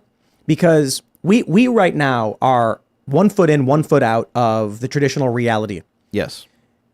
These kids that are growing up today are increasingly growing up in the network. It will be ubiquitous and normal to them. Go back 200 years and tell one of the founding fathers, in our time, you have to register your number with the government in order to work. They'll say, what? No. That can't have happened here. It's a free country. We have a constitution. No. Everybody, when you're born, you get your number stamped, and you need that if you want to get access to jobs. You have your government number. It's going to be crazy. People are going to live in pods, totally in isolation. They're going to do rudimentary jobs. Most stuff will be automated. They won't care to ever meet you or interact. Humans likely will not talk to each other for the most part because they're going to say, look, please, can I just go back in my pod? My world needs me. You'll get a knock on the door and it'll be, an IRS guy showing up at your house and it'll be like, we need to deduct taxes from your account. It's fine. Take whatever you want. I live in the pod. I ate the bugs. I don't care. I got to get back to virtual world. I think you're right, but I don't want it. No one's going to force you. How do we fix it though? No, listen. Make Ted it better. Kaczynski? You will Nail bombs? You will no. Geez. No, I know. I'm joking. I'm completely kidding. You we will- already know that idea failed, but he was You right will- about a lot of stuff. He was right about technology destroying the world. And Yeah, it was the way he went about it was silly. So I'll say it. Pressure you're gonna get old. I mean, come on.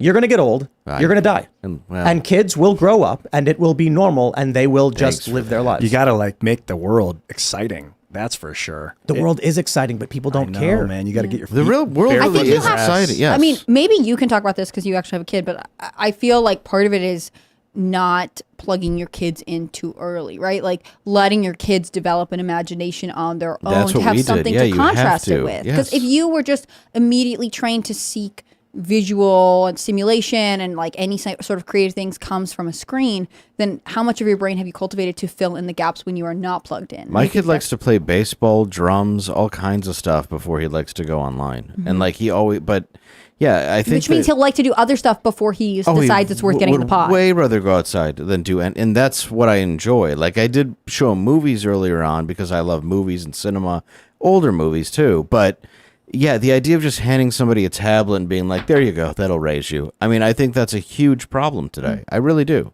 I used to got That's exactly why it's gonna. I fear that's where it's going, because these kids are gonna grow up in that world unless you take away the technology from your kids now, which I don't know. Maybe it's possible. I think a lot of people do, and you're right. A lot of people don't, and I think the fact is too with schools. I don't know. I mean, our school not as much. I don't know how public schools do it, but a huge part of that is taking your tablet, taking other things. Like you are learning on all of this stuff. Mm-hmm. So eventually, yeah. I mean, everything that you are learning and everything that's going into your head is part of this whole system.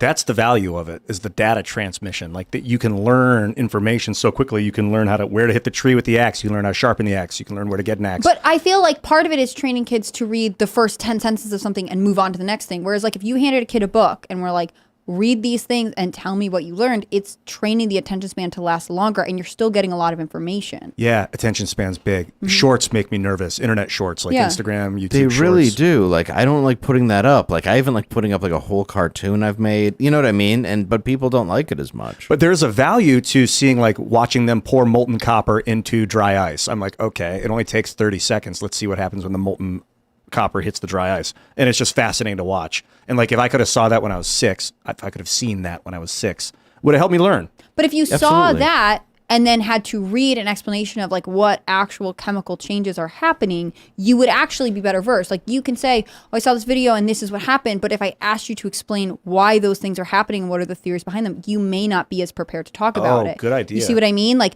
it's not that technology has to be evil all the time. I just think that there are traditional ways of consuming information that take longer. So we feel like it's better because it's coming at us faster. But again, that's our desire to have immediate gratification. I think if you watch something happen like that, though, depending on the age, over time you can learn it of why it happened if you're interested. Sometimes you can't take in that information just by reading it. I think the idea of maybe seeing something like that and then wanting to understand why it happened is also a benefit, if that makes sense. Like, at least the way that I always learn. Like showing a kid 7 different Instagram stories or whatever, stories of like science projects, and then the one that they like the most, you'll investigate that one. Right. Yeah. Or like kids have questions, right? So like I could see, you know, if your kid is like, where's ketchup come from? Like pulling out a YouTube video that's 10 minutes long that gives like a brief history of ketchup. This is a specific example from my real life, you know, can be good. But then also on top of that, trying to be like, well, let's maybe read about this period of history that this came from or this region of the world, like trying to show them that you can expand knowledge that isn't just like falling down a video hole of like things that are slightly related. It's a very different way of giving children knowledge. You're actually a parent, so you should probably talk about this. No, I'm not saying, I don't think you're wrong. I mean, if my son asked where ketchup came from, I'd be like, it's the bottle. I really wouldn't have any answer for him. I feel like tomatoes and well, like sugar. that's like full on. Like, does your kid want to know what is literally ketchup made of? Could you like look that up, or is it like I would probably what's the look it history? up. How did we get ketchup? Yeah, I'd probably Well, look it was up and explain it more than just show a video, to be honest. A man who had traveled to China and they had katsa, and he tried to recreate it, and it was a tomato-based vinegar sauce, and he got katsup. And there were actually And now we have ketchup. all kinds of other The versions of CHE, ketchup too. SUP. It wasn't originally just tomato. It was America's that kind of made it homogenized tomato. Oh, interesting. And some guy was like, I deep fried a potato. And they were like, oh, this is crazy how good this You know the is. potato chip story? No. A guy was at a restaurant. This is the legend. And he ordered thinly sliced potatoes with his meal. Mm-hmm. He got them. They were not thin enough. And he complained and said, I wanted thinly sliced potatoes. These are thick. And so the chef was like, okay. And he cut them thin and gives them back. And then the guy was like, I said thin. So the chef was like, are you okay? Fine. So he cut them as thin as he could and fried them so they were chips. Yeah. And the guy was like, these are amazing. These are exactly what I want. And that's the legend of potato chips. Yeah, this says comes from kisap, ketchup from the Malay word kisap, which meant soy sauce. Yeah. It's There a you go. sauce, and like In in Chinese. England, there were several different versions again because it got picked up and moved around. Oh, so they changed it from soy to tomato at Right, some and point. again, I watched one 10-minute YouTube video on this. I'm an expert now. One of the reasons Heinz is favorites is because they switched to the clear glass bottle. Before that, they were packaging them in green bottles, but they were like, our way of making it makes them fresher, and the color is better because a lot of ketchup was sort of more brown, and it was disguised in the And green kids bottle. love red. Yeah, It's true. It's Yeah. true. Isn't it kind of weird that like ketchup is the meritocratic sauce of choice? It's so Yeah. good. It's just like the sauce. I'm to still put on down everything. with it. I'm not going to lie. I love ketchup. It's Yeah. amazing. I get the good stuff though that has no sugar. Yeah, added the to it. organic, Yeah. just straight up. Yeah, I get the tomato. trash. Yeah. The corn syrup Yeah, stuff. I eat like a raccoon. It was interesting, Hannah Claire, that you The said raccoon diet. kind of ingest that you watched a 10-minute video and now you're an expert because you kind of But I'm not. become, well, That'd be- you're starting to gain expertise just from 10 minutes. So like That's a good with skit. kids, you gotta, Yeah. you gotta balance Not out like the garbage. intake because if you watch 80 10-minute videos, you're not going to be an expert in all 80. Like if you watch one of them and you over and No. over and you pay attention to it. But watching the videos with my younger sisters who asked me, where did ketchup come from? How did we get it? We got to this part and I was like, oh, we could go to the Heinz Ketchup Museum and like learn some more about this if you wanted to. Like there are lots of ways to take in information that aren't just like online, right? You can do a skit where it's like, you know, you got the keto diet, you got carnivore, you got vegan, and you have the raccoon diet. Yeah. Where you're like, you walk into a restaurant and grab someone's half-eaten sandwich and just start eating it. You're like, see? It's whatever's left. So it's That's hey, amazing. food's food, you know what I mean? Just finish someone's milkshake. And you can explain the reason it's better is that in the average American diet, people tend to have a routine and they'll eat many of the same things. This means a restricted amount of vitamins they're actually getting in their diet. With the raccoon diet, you get a plethora of different foods, thus getting all the vitamins you need. Yes. And you get a little bit of exercise because people will try to get their food back while you hiss at them and run. I think this is amazing. You should patent this lifestyle. He'll get like dark rings under his eyes. Yeah. Slowly you look like a burglar every time you grab someone's food. That's good. You get the crap kicked out of you at a Waffle House with your raccoon diet. You got rings under Black his- eyes. Yeah. yeah, black Yes, big black eyes. All right, let's read super chats. If you haven't already, would you kindly smash that like button, subscribe to this channel, share the show with your friends, and head over to timcast.com, become a member so you can watch our uncensored members-only show, which will be live at about 10 p.m. And you, as members, can even ask questions of us and our guest Just sign up at the $25 per month level, or if you've been a member for at least 6 months, it's a screening process. You then submit questions, and we choose 4 or 5 every night. That'll be up at 10 over at timcast.com. But let's read some super chats. I didn't mention some of these already, so let's read some more. Elaine Bennett says, Cast Brew doesn't ship to Canada. Harumph. I do believe international shipping is in the works. There's like something we have to do. And we may have new products tomorrow. We may. The latest update I got is it looks like we may have the Keurig cups, the decaf blends. I don't think we're going to have an espresso roast just yet, but the K-cups, it's big. And that may be tomorrow. We have Sleepy Joe and Unwoke. Our decaf blends will be available at castbrew.com. And we're going to be separating. Right now, all of the blends, if you click it, you choose ground or whole. But we keep getting emails from people who are like, how come you don't offer whole bean? Because the graphic says ground on it. So we're just going to double it up. So it's going to say ground and whole, and that way people can just click it. But I'm excited for that. So Question on the Yeah. K cup. Is it they're called K cups for legal purposes? I have no idea. I don't know how that works. Because Keurig was a company that I think they got invented for, and then the cups just became prolific. It's a colloquial term. K-cup. That's all everyone says. Let's grab some more super chats. Raymond G. Stanley Jr. says, and he's back. Tim, were you chomping at the bit to make content after a week away? Hannah Claire held down the fort last week. Seamus, well, haha. Oh, Seamus, we're glad he was here. I was sitting in a recliner for, like 8 hours a day, staring at dolphins. For the most part. It was cool. The view was just the ocean, and you could see the border, and there were dolphins. And the funniest thing that happened was, and with no disrespect to the wonderful nurse and people there was a seal, okay? And the seal was by itself. And the dolphins were bothering that seal. But do you guys know how to say bother in Spanish? No. no. Do you want to look it up real quick? Hector? No. Nope. Let's just, Well, do Hector you have is a it? term for bother. I think so. What That's is- true. what is I it? appreciate your What is language. it? La molestia. Yeah. Let me say that again. La molestia. Oh, yeah. Right. Just like do not disturb. So what happened was... Molestar, to bother. That's right. People are saying molestar. So the kind woman who worked there, whose second language was English, said, the dolphins keep molesting the seal. And we just started laughing. And she's like, look, they're molesting the seal. And we're like, yeah. And I'm just like, I know what it means in Spanish. I'm not going to be mean, but it was funny. But it is funny. The dolphins were just swimming around the seal and bothering it. They weren't doing anything untoward beyond that. But it was fun. So glad to be back. I've seen dolphins do some crazy stuff with... They were jumping. That's awesome. Yeah, wow. And then there are these birds that go up in the air and then dive down straight into the beach. Super cool. What were they? I don't know what they're called. I don't know. Or I don't know if they were. It was cool. They go up, and they're in San Diego too. And then they Okay. you see them dive, boom, and into the water, and then come out with a fish. I thought they were like pelicans. The herrings? Yeah, I don't think they're pelicans. They may be herrings. Seagulls? No, not No, seagulls. seagulls I aren't don't know. smooth like that. Those are I don't just know anything about beggars. birds. Street trash. There are a lot of sea lions in San Diego, though. Everybody who lives there knows, like, it's a normal thing. Up and Yeah. down California, right? Yeah, That's and there was like a seal laying on the beach in the morning, and people came over and started like yelling at it, and then it ran to the water, and then the Rude. dolphins. Yeah, Just very There were a rude. lot of Working on its manatees tan. in Hermosa Beach. That was always weird. Oh yeah, and in Florida too. In Florida, in the swamps and stuff. Yeah. Yeah, All right. seagulls are on the raccoon diet. Yeah, they are. Yes, they're that's- trash. They're air raccoons, one might say. That's why you feed them Alka-Seltzer, watch them die. Do you ever That's see those dark. pictures or video of them like Peter's coming swooping for down and you. taking No, I'd never ice do. cream with them on their way out? You ever Yeah. watch those? Crazy.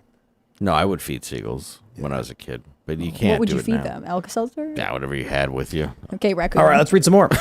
Fire Burns People says, Tim, this morning you talked about customer service being a robot. The trick to getting by all the robots is to speak complete gibberish regardless until it forwards you to a real person. Incorrect, good sir. I am going to teach you all a powerful hack. Have you ever been dealing with customer service and it's a robot? You bet. And when you speak and say, hi, I'm having a problem with my phone service, it'll go, okay, let me see if I can help you. You said your car service? No, my phone service. I'm sorry. Let me try again. There's one simple thing you have to say to get it to instantly transfer you to a human. And you know what that one simple thing is? What? Operator. Fuck you. Really? I am not joking. Okay, you already swore earlier on, so I Yeah, swore. let's make this one We're already hot. there. I have learned in most instances, what I would first do is say human being, and it would go, you want to talk to a representative, but I can help. Why don't you try asking me the question? Human being. I'm sorry, I didn't get that. I'm like, I learned a long time ago that as soon as you say fuck you, it goes, I'm transferring you now. Is it the tone that you say it if you go? No. If you say it real nice, like "fuck you," will it be like? It doesn't know okay? the tone. You can just literally be like, hello, fuck you. And it goes, transferring call. Wow. Just you. instantly. No problem. So I was on the phone with United, and the first time, so United, this is crazy. United transferred us from our first class flight from Vegas to DC to coach, so it was Vegas, Houston, DC. They abruptly, without telling us, moved us to a different flight. So we went Vegas, Denver, DC, coach in the back of the plane. I'm like, we paid for this. Give us a refund at least. They were like, I'm sorry, we can't help you. There were no employees. So we get to the airport. Our tickets are gone. The app doesn't have them anymore. This is the crazy thing about not having your ticket printed too. It's like the app just gone. I'm like, how am I getting in? Go to the terminal. No employees anywhere. Not a single agent. So I call the customer service line. Robot. And I say human being over and over again. It would not do it. Finally, I just went, fuck you. And then it was like, transferring your call instantly. Sent me to a woman who was in South Africa, and she had no idea what was going on. Said, sir, your original flight to Houston to DC is still here, listed as available, first class. I don't understand what you're talking about. And I'm like, I have an email saying you moved me to a different flight, coach. And she was like, I can put you back, I guess.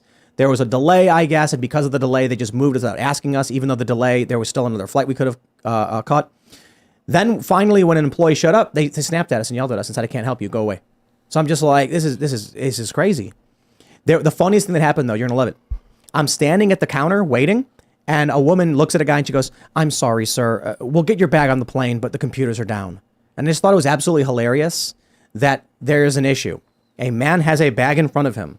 The bag should be on the plane with him, but the computers are down, so they can't do it. Why? Only the computer had the authority to allow the bag to go on the plane. So the human being staring at the bag couldn't do it. I'm like, that's the future. You're going to require some ridiculously rudimentary task, and the computer will say sorry. You'll be at a convenience store. You'll have a bottle of Pepsi in your hand and $1 in your other, and it'll say, I'm sorry, man, computers are down. I can't sell you that Pepsi. And you'll be like, can I leave the $1 here with you? No, I'll get in trouble. I can't do it. I can't trade with you unless the mark of the beast. Yep. That's exactly what I was thinking. I had Hobby one Lobby time got the there most first. amazing thing with United, now that you've mentioned that airline, was I was going to get on. They go, actually, we have a flight that's an hour sooner to Greenville. And I was like, oh, that's great. So I got on the flight and I flew. And I was supposed to go to Greenville, South Carolina. So I landed in Greenville, North Carolina. So when I got there to be picked up, it's like, we're at the airport. I'm like, I'm at the airport. I don't know what's going on. I'm No, right here. for real? For real. They put you on a different... To a different state. And Wasn't it's the not like I airport was code gonna- different? Huh? Yeah. Wow. I didn't know, though. Like, United did that. I assumed they were, like, aware. So I just took their word for it. Nobody corrected me. So when I got there, finally, they're like, oh, you're in a different state. I'm like, of course. Why wouldn't I be? It is. But I want to stress this, too. I will never fly United again. It is insane. No, that was the day I stopped. Delta's the way for me. People keep telling me Delta. It was 3 a.m. Our flight was at 6, so we wake up at 3:30. We get to the airport at like 4 something. Boarding time was 5:20. Right. So I already have the app with the tickets on it. Right when we get to security, I look at the app and it says see agent, and it said Denver instead of Houston. And I'm like, what just happened? How did I didn't buy a ticket to Denver? So you don't need skiing. You don't need tickets to get in the airport anymore, which is crazy. I think you legally do or whatever, but they were like, it said ticket available, but no seat assignment or anything like that. And the guy was like, nah, it's fine. You don't need it. Just come on in. And I went in, went to security, and they don't check for that anymore. And then went to the terminal, no employees anywhere. Boarding was in 20 minutes. And I'm like, what is going on? My flight It's crazy. from Colorado on the way back last weekend, I guess, I flew United. And my flight got delayed going into Chicago. And I got off the plane. They're like, you have 9 minutes. Your plane is leaving in 10 minutes. So I ran the hardest I'd run in 17 years. Literally in 17 years, I ran flailing through the airport, and I was coughing up mucus. Thanks, United. I made my flight, though, somehow. But Really? It was crazy. I ran so hard, like red zone hard. It was nuts. Dude, I hate that. And they're like, oh, you're lucky you made it. You're like, really? This I seems know. like it's your fault. Yeah, Like, did luck you- had nothing to do with it, my friends. Not at that time. I pushed myself. Yeah, I can't stand it. And I thought about dudes in the military, like running with rucksacks for their life. Yeah. And the amount of respect I gain for people that have gone through that, man. What the? Oh, dude, I could never. That's why, I respect veterans. The raccoon diet won't support rucksack No, wearing. no. I can barely get away from the people who want their sandwich back.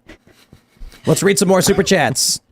Definitely Not a Fed says, my best friend was a private chef to a billionaire, would spend weekends at a time at their estate, was like family with them.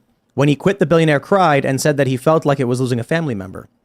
Yeah, I understand that for sure. Yeah. Yeah.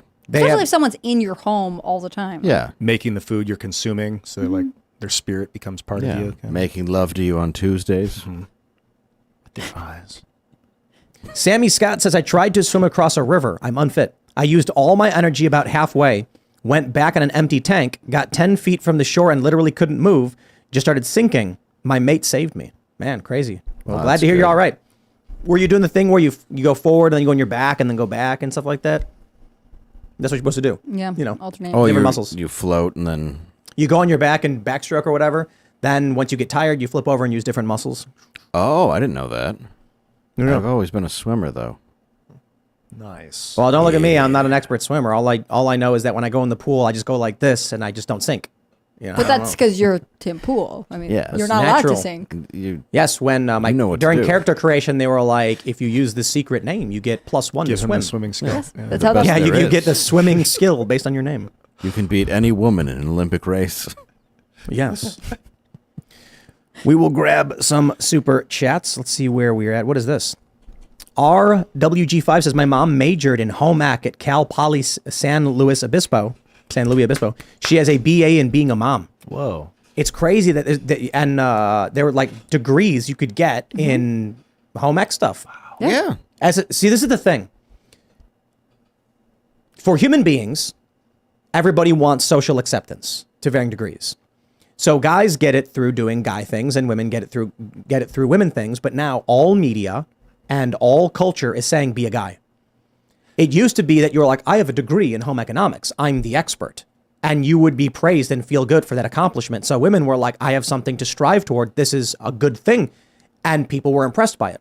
And then one day they were like, nah, you should be working in an office. Just the power of Well- a woman, man, at home to take care of me. Like I never really have appreciated it until this point of my life, and I don't have kids yet. I imagine when the kids are in the picture and the woman is taking care of them, it's like the most amazing. But like just to be able to help me with diet and focus and motivation, like that's, you cannot buy that. I also think we used to think of running home like essentially running a small business with these crazy customer/employees that don't really speak English, aka children, right? Like Yeah. there was like one of the things that I've read about home ec is like if you suddenly own a home, right? And we all theoretically go through stages where you have to learn how to like evaluate appliances. How do you price home repair? How do you make nutritious food, especially in the day and age when you didn't have as much nutrition information printed on the package? Like how do you sew your own clothes? Like all of these things that we had to do at one point were, and to varying degrees you still have to do, they were very serious things that needed management. So if you're a man out there earning money, great for you.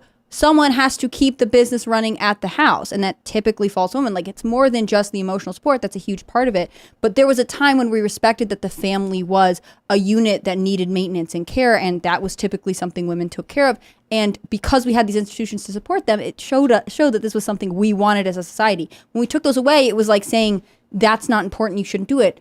But everyone in this room has a household that needs to be kept up. It's crazy to me that we threw that out. Yeah. Here's a good one. Balian says, Elon needs to put in a local tab that shows what the people in your city and state are talking about on top of all other tabs. Agree. That's fantastic. That's a great idea. I think that's When a you- good idea. Yeah, local, and you'll see just people around you posting stuff. That's really, Elon, somebody tell us, if you're watching this and you know him, mention that to him, because it's a really, really good idea. Balian, shout out. I would love to use that right now, because it's really important. When I was in New York, it was easy. When there was something going on, we heard a loud noise, I would search like New York bang, and then you'd see everyone posting about it. You can do that, but it's not as easy if you're in a rural area or smaller town. Imagine if you heard a big explosion or something, you could pull up your app, or like a storm was coming in, you open up Twitter, you press the magnifying glass, there's For You, there's trending, and there's local. Could you just use like your town's like name and state as a hashtag to get out information that way? But people don't do that. But That's if the they issue. did do that, that would be one way of handling it. Sure, but so right. Until Elon comes through with his change, perhaps For that's this the solution. geo-tracking device. People could do that, but it's an issue of, do people know how? And if you create a tab in the search section that says local, and it just shows you people in proximity talking about what they talk about publicly, that's a brilliant idea. Or if you could change the setting in the local tab to any zip code, something like where you could Right, because you'll be traveling and stuff. That would be a great idea because like you could even do like marketplace like Facebook does. Like Craigslist is dead. I don't know if you guys have used Craigslist recently, but it's no one uses Just it to anymore. murder. Everyone uses Facebook Marketplace, and Twitter could do that with locals if they already have the geo kind of fencing up with local tweets. You know, you could just start selling products on And there. Facebook Marketplace, sometimes you get a subsidized shipping. It like costs less if you buy something off Facebook Marketplace and ship it than if you just like shipped it to someone directly. Let's jump to another super chat. We have self-made woman saying, Tim et al., I know where you stand on this, but I'm wired to desire Neuralink. I need that chip in my head, experiencing transhuman dysphoria. How can I get Neuralink's attention? The leaky spigot. I have no What? idea. But if you'd like to volunteer, perhaps you can go on Twitter, tweet at Elon Musk, and say you volunteer for the chip. What did he say? He needs the thing. How did he phrase that? Do you still have that tweet? He rhymed something in the very beginning. Experiencing transhuman dysphoria. It was like the very first thing he typed. Self-made woman says, Tim et al., I know where you stand on this, but I'm wired to desire Wired to Neuralink. desire. Yeah. You're wired. How do you get the attention? You want it in your head sooner than later? Just be patient. I'm telling you, people will beg for it. They will beg for it. You know why? For the chip? Yes. No, thank you. It's not just going to be incels who want girlfriends. It's going to be a dad who lost his son. It's going to be a mom a wife who lost her husband. It is going to be a mother whose son who died in the war. And in that reality, they can take every social media post that he ever made, and they will create the predictive text version of your loved one that you lost. And they will say to you, join us, get the chip, and talk to Nana again. Talk to Jimmy again. And people are going to say, I will would give rather you anything. live the pain of knowing the person who I loved. Yeah, some And people that will, but person- I'm telling you, most people I'm not are going saying to jump that right in. I'm not saying you're wrong either. I just can't imagine being so disconnected from the reality of life. I mean, that's part of life is the beauty of that you knew somebody, not this AI version of. I would think like if you dip off the AI at the end of the day or whatever, you turn the machine off, that it would cause visceral emotional damage, like in your gut, like hatred, like the most But that's why you become anger-filled. addicted to it, right? Like you never want to leave the AI, and then you atrophy and die. You can't maintain any real life social connections. I mean, I think reliving that pain though in such a extreme way, that would almost cause suicide or some sort of reaction that you couldn't even control. I mean, that could be so dangerous. There are a lot of people who are going to be like, no, how dare you? Of course, yeah. But I'm telling you, man, I'm willing to bet that the average person will just be like, don't judge me. They'll do it in secret. They'll say, course, oh, yeah. you know, I got it for my health. I can check my health, and then they'll go home. And it's not just that. There's shame stuff in emotional breakdowns, people not wanting to know how messed up they are over the loss of a loved one or a breakup. Who knows what it is? But then there's going to be a lot of dudes doing really messed up stuff. I mean, let's be real. We can talk about the messed up stuff dudes are going to do with virtual worlds they can create. Women will do a different kind of messed up thing. They will have their version of twisted, demented porn like 50 Shades of Grey. And they're going to plug their brains in 2 seconds. or it's going to be weird emotional stuff. Like if they go through an intense breakup, right? And in the real world, they meet someone else, they get married, start a family, but secretly they're still with that other person in this virtual world. Like, can you imagine, male or female, that level of emotional betrayal if one day you found out that like the person you love more than anyone else in the world is actually keeping alive a relationship? It's What beyond if that. it's even They're a not dog they're- or something that you had Yeah, of course. unconditional love for, though. I mean, do we understand the human brain enough to actually play with that? to make a predictive text model, I think is easy, but it's But I not. mean- It's not just about a lost loved one or a lost relationship. It's going to be some dude who's like, man, you know, the waitress is so pretty. I'd love to date her. I'll date her in virtual reality and never talk to her in real life. And then you don't know anything about her and you form her to be whatever you want. No, It's because all of her crazy. tweets and Facebooks are public. Yeah, but- you just tell the app to use that to make the person you That want. stuff is curated, right? Like you don't put the course. worst parts of your life online, so you They can don't want never it. really know someone. But they don't want it. But wouldn't Sure, they want but the that fictional means fantasy. that you wouldn't have a true emotional connection. You'd have a But that's the point. I totally agree with you. Nobody but, wants that. That's So what's that takes weird away about from it. like an invasion of privacy because they've put it out there in the public. Yep. They can create that person. You can Google Wow, if you that's can Google search disgusting. it. The machine can crawl and take all that text and compile a AI version of the person. At least their public persona. There will be more benevolent people that'll use it, but what'll happen is they'll be really rich and they'll be like, I just don't have time. I can't buy time, but I can buy the apps to download Spanish, French, Russian, Italian. I can learn these things rapidly by coding my brain with my money. So all these rich people that didn't have time to do all these things will be able to do them in virtual reality really quick. I disagree. When it comes to language, everything else, yes, I agree on. But language specifically, the chip will just translate for you. Oh, interesting. So it's kind of like short circuit. You don't need the data in your brain. If someone says it, you'll just instantly the chip will do the work for you. If the power's on, yeah. Let's read this one from Captain Sunshine. It says, Tim, I finally started working out again and quit drinking, started taking supplements to improve my health. Thanks to your podcast, I've seen the light and decided to own the libs by being healthy. Who knew you guys were a health podcast? Well, we've recently learned about the raccoon diet, another way to improve your health. It's a great way to do it. Mm-hmm. Yeah. No, glad to hear it. A lot of reps involved. Yeah, there are a lot of reps. Cutting out the sugars. No sugar. Oh yeah, working out. Yeah. Elimination diets are great. When you figure out the things that weren't working, it almost doesn't matter what you're eating. I mean, it obviously matters, but as long as you're doing something healthy, you just cut out the ones that are really nasty. With the raccoon diet, a lot of people don't order dessert. So really, that's kind of the benefit, is you're not going to get a lot of dessert. Is it? There's a lot of diplomacy involved. Yeah, quite a bit. Peter Brunquell says, you always bring up furries in your videos like it's a weird thing. I'm offended. We're infinitely worse. Okay.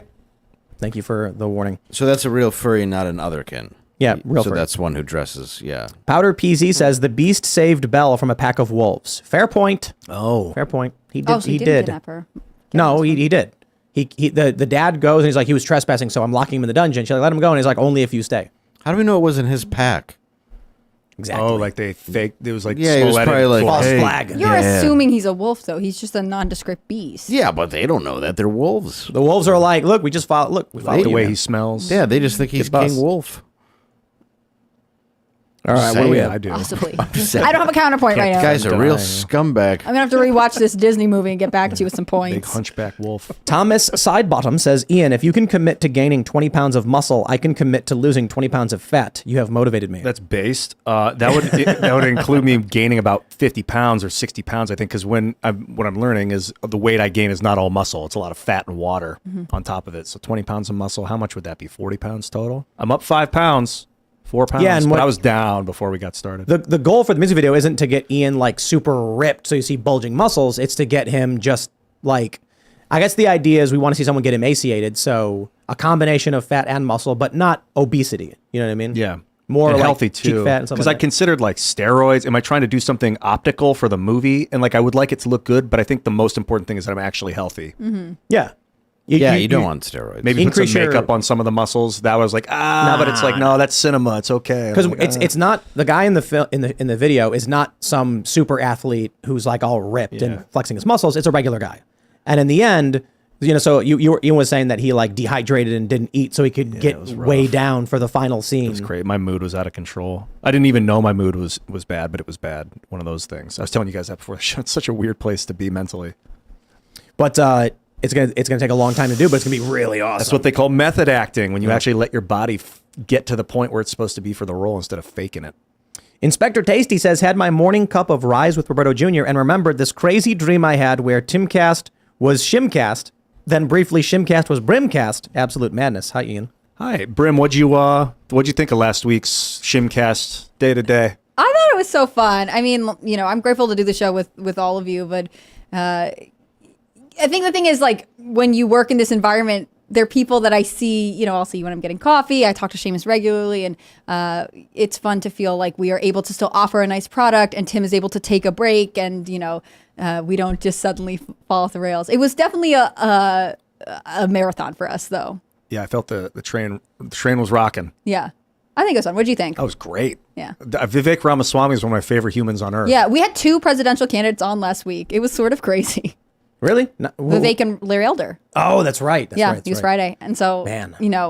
what a crazy job. It's so crazy. I talked to this Irish guy. I get to talk to Ian. Seamus made a lot of funny jokes. That was awesome. Man. We got to bully Seamus about his transitions. I mean, really, just family memories were made. I'm bummed I missed it, but man, for months I've been having range of motion issues in my leg and strength issues at a certain degree, at a certain range. And it just, like, the last skate session was, like, every time I jumped, I got punched. How was it today? Almost no pain at all. Nice. It's great, like a week later. And so doctor said, take it easy. Still exercise. So I skated very lightly. Mostly just did spins, no flips, because, keeping it lower to the ground and everything. But had a good session and almost no pain at all. Nice. And it's not even been a full week yet. Are you nervous on it now? Or do you feel more comfortable and confident? I felt better than I've ever felt in a long time skating. It was crazy. Like, reflexes, everything felt perfect. It was crazy. That's what people say about the either PRP, platelet-rich plasma, or stem cells. That it's like you feel better than you did before you got the injury. It's like fixing everything, and even improving it sometimes. But I'm gonna see how I skate on Wednesday. But general improvement, and the crazy thing, like I say, it's crazy. I had trouble putting a sock on. I could lift my right leg and put on my sock. I could not lift my left leg. I'd have to sit down and pull my leg over my other leg to put my socks on. Mine's both legs. After getting this, within a few days, range of motion was coming back. And I'm like, I can't believe this. It's like hard to believe. Yeah, there's this short amount of time that it changes. Now you know how Bucko's been feeling. Yeah, no joke. He's going to get more stem cells next week, I think. Yeah. So I'm glad to hear it, man. Hey, and Vivek wants to come back. Vivek wants to come back now that you're back in town. Oh, yeah. I was so bummed because I'm a big fan. And we might even do some big show. I don't want to say too much, but we're planning some stuff. Nice. All right, let's grab one more super chat right here. Let's see. What did we have? I thought I had one pulled up. Reggae Vibe says there's a movie called 2047 where 70% of the world is plugged full-time into virtual reality. An assassin is hired to kill terrorists that want to unplug everyone. In the end, the unplugged people kill them. Yikes. All right, what do we got here? No Soup for Noel says, this is John Doyle level anti-Beast misinformation. The Beast never suggested Bell stay as his prisoner. Bell offered to stay. All right, okay. We got to watch this movie again. Yeah, I got to go watch the movie.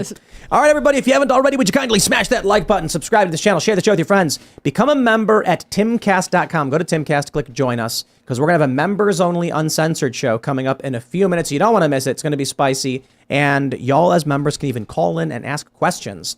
You can follow the show at Timcast IRL. You can follow me personally everywhere at Timcast. Dave, do you want to shout anything out? Yes, check out Normal World. It's on Blaze or youtube.com/@the Normal World, and go ahead and subscribe.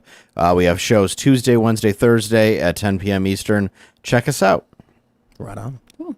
I'm Hannah Claire Brimlow. I'm a writer for Timcast.com. You should go to Timcast.com and click on the read tab. You can see all the work from Adrian Norman, Chris Bertman, all of our journalists. They do fantastic stuff. You should definitely 110% follow at Timcast News on Twitter and Instagram. Once again, it's the best. If you want to follow me personally, you can find me on Instagram at hannahclaire.b or on Twitter at HCBrimlow. Thank you so much. I am Ian Crossland. Follow me at Ian Crossland on any and all of the social networks for the most part. And I X'd you out earlier, Dave. Yes. Your X profile. Anyone that's going to follow Dave on X him out. is Landau Dave. Yes, thank you for Xing that out for me. You got it. I hate this. Power to the X, dude. Appreciate the ZD. X on Z.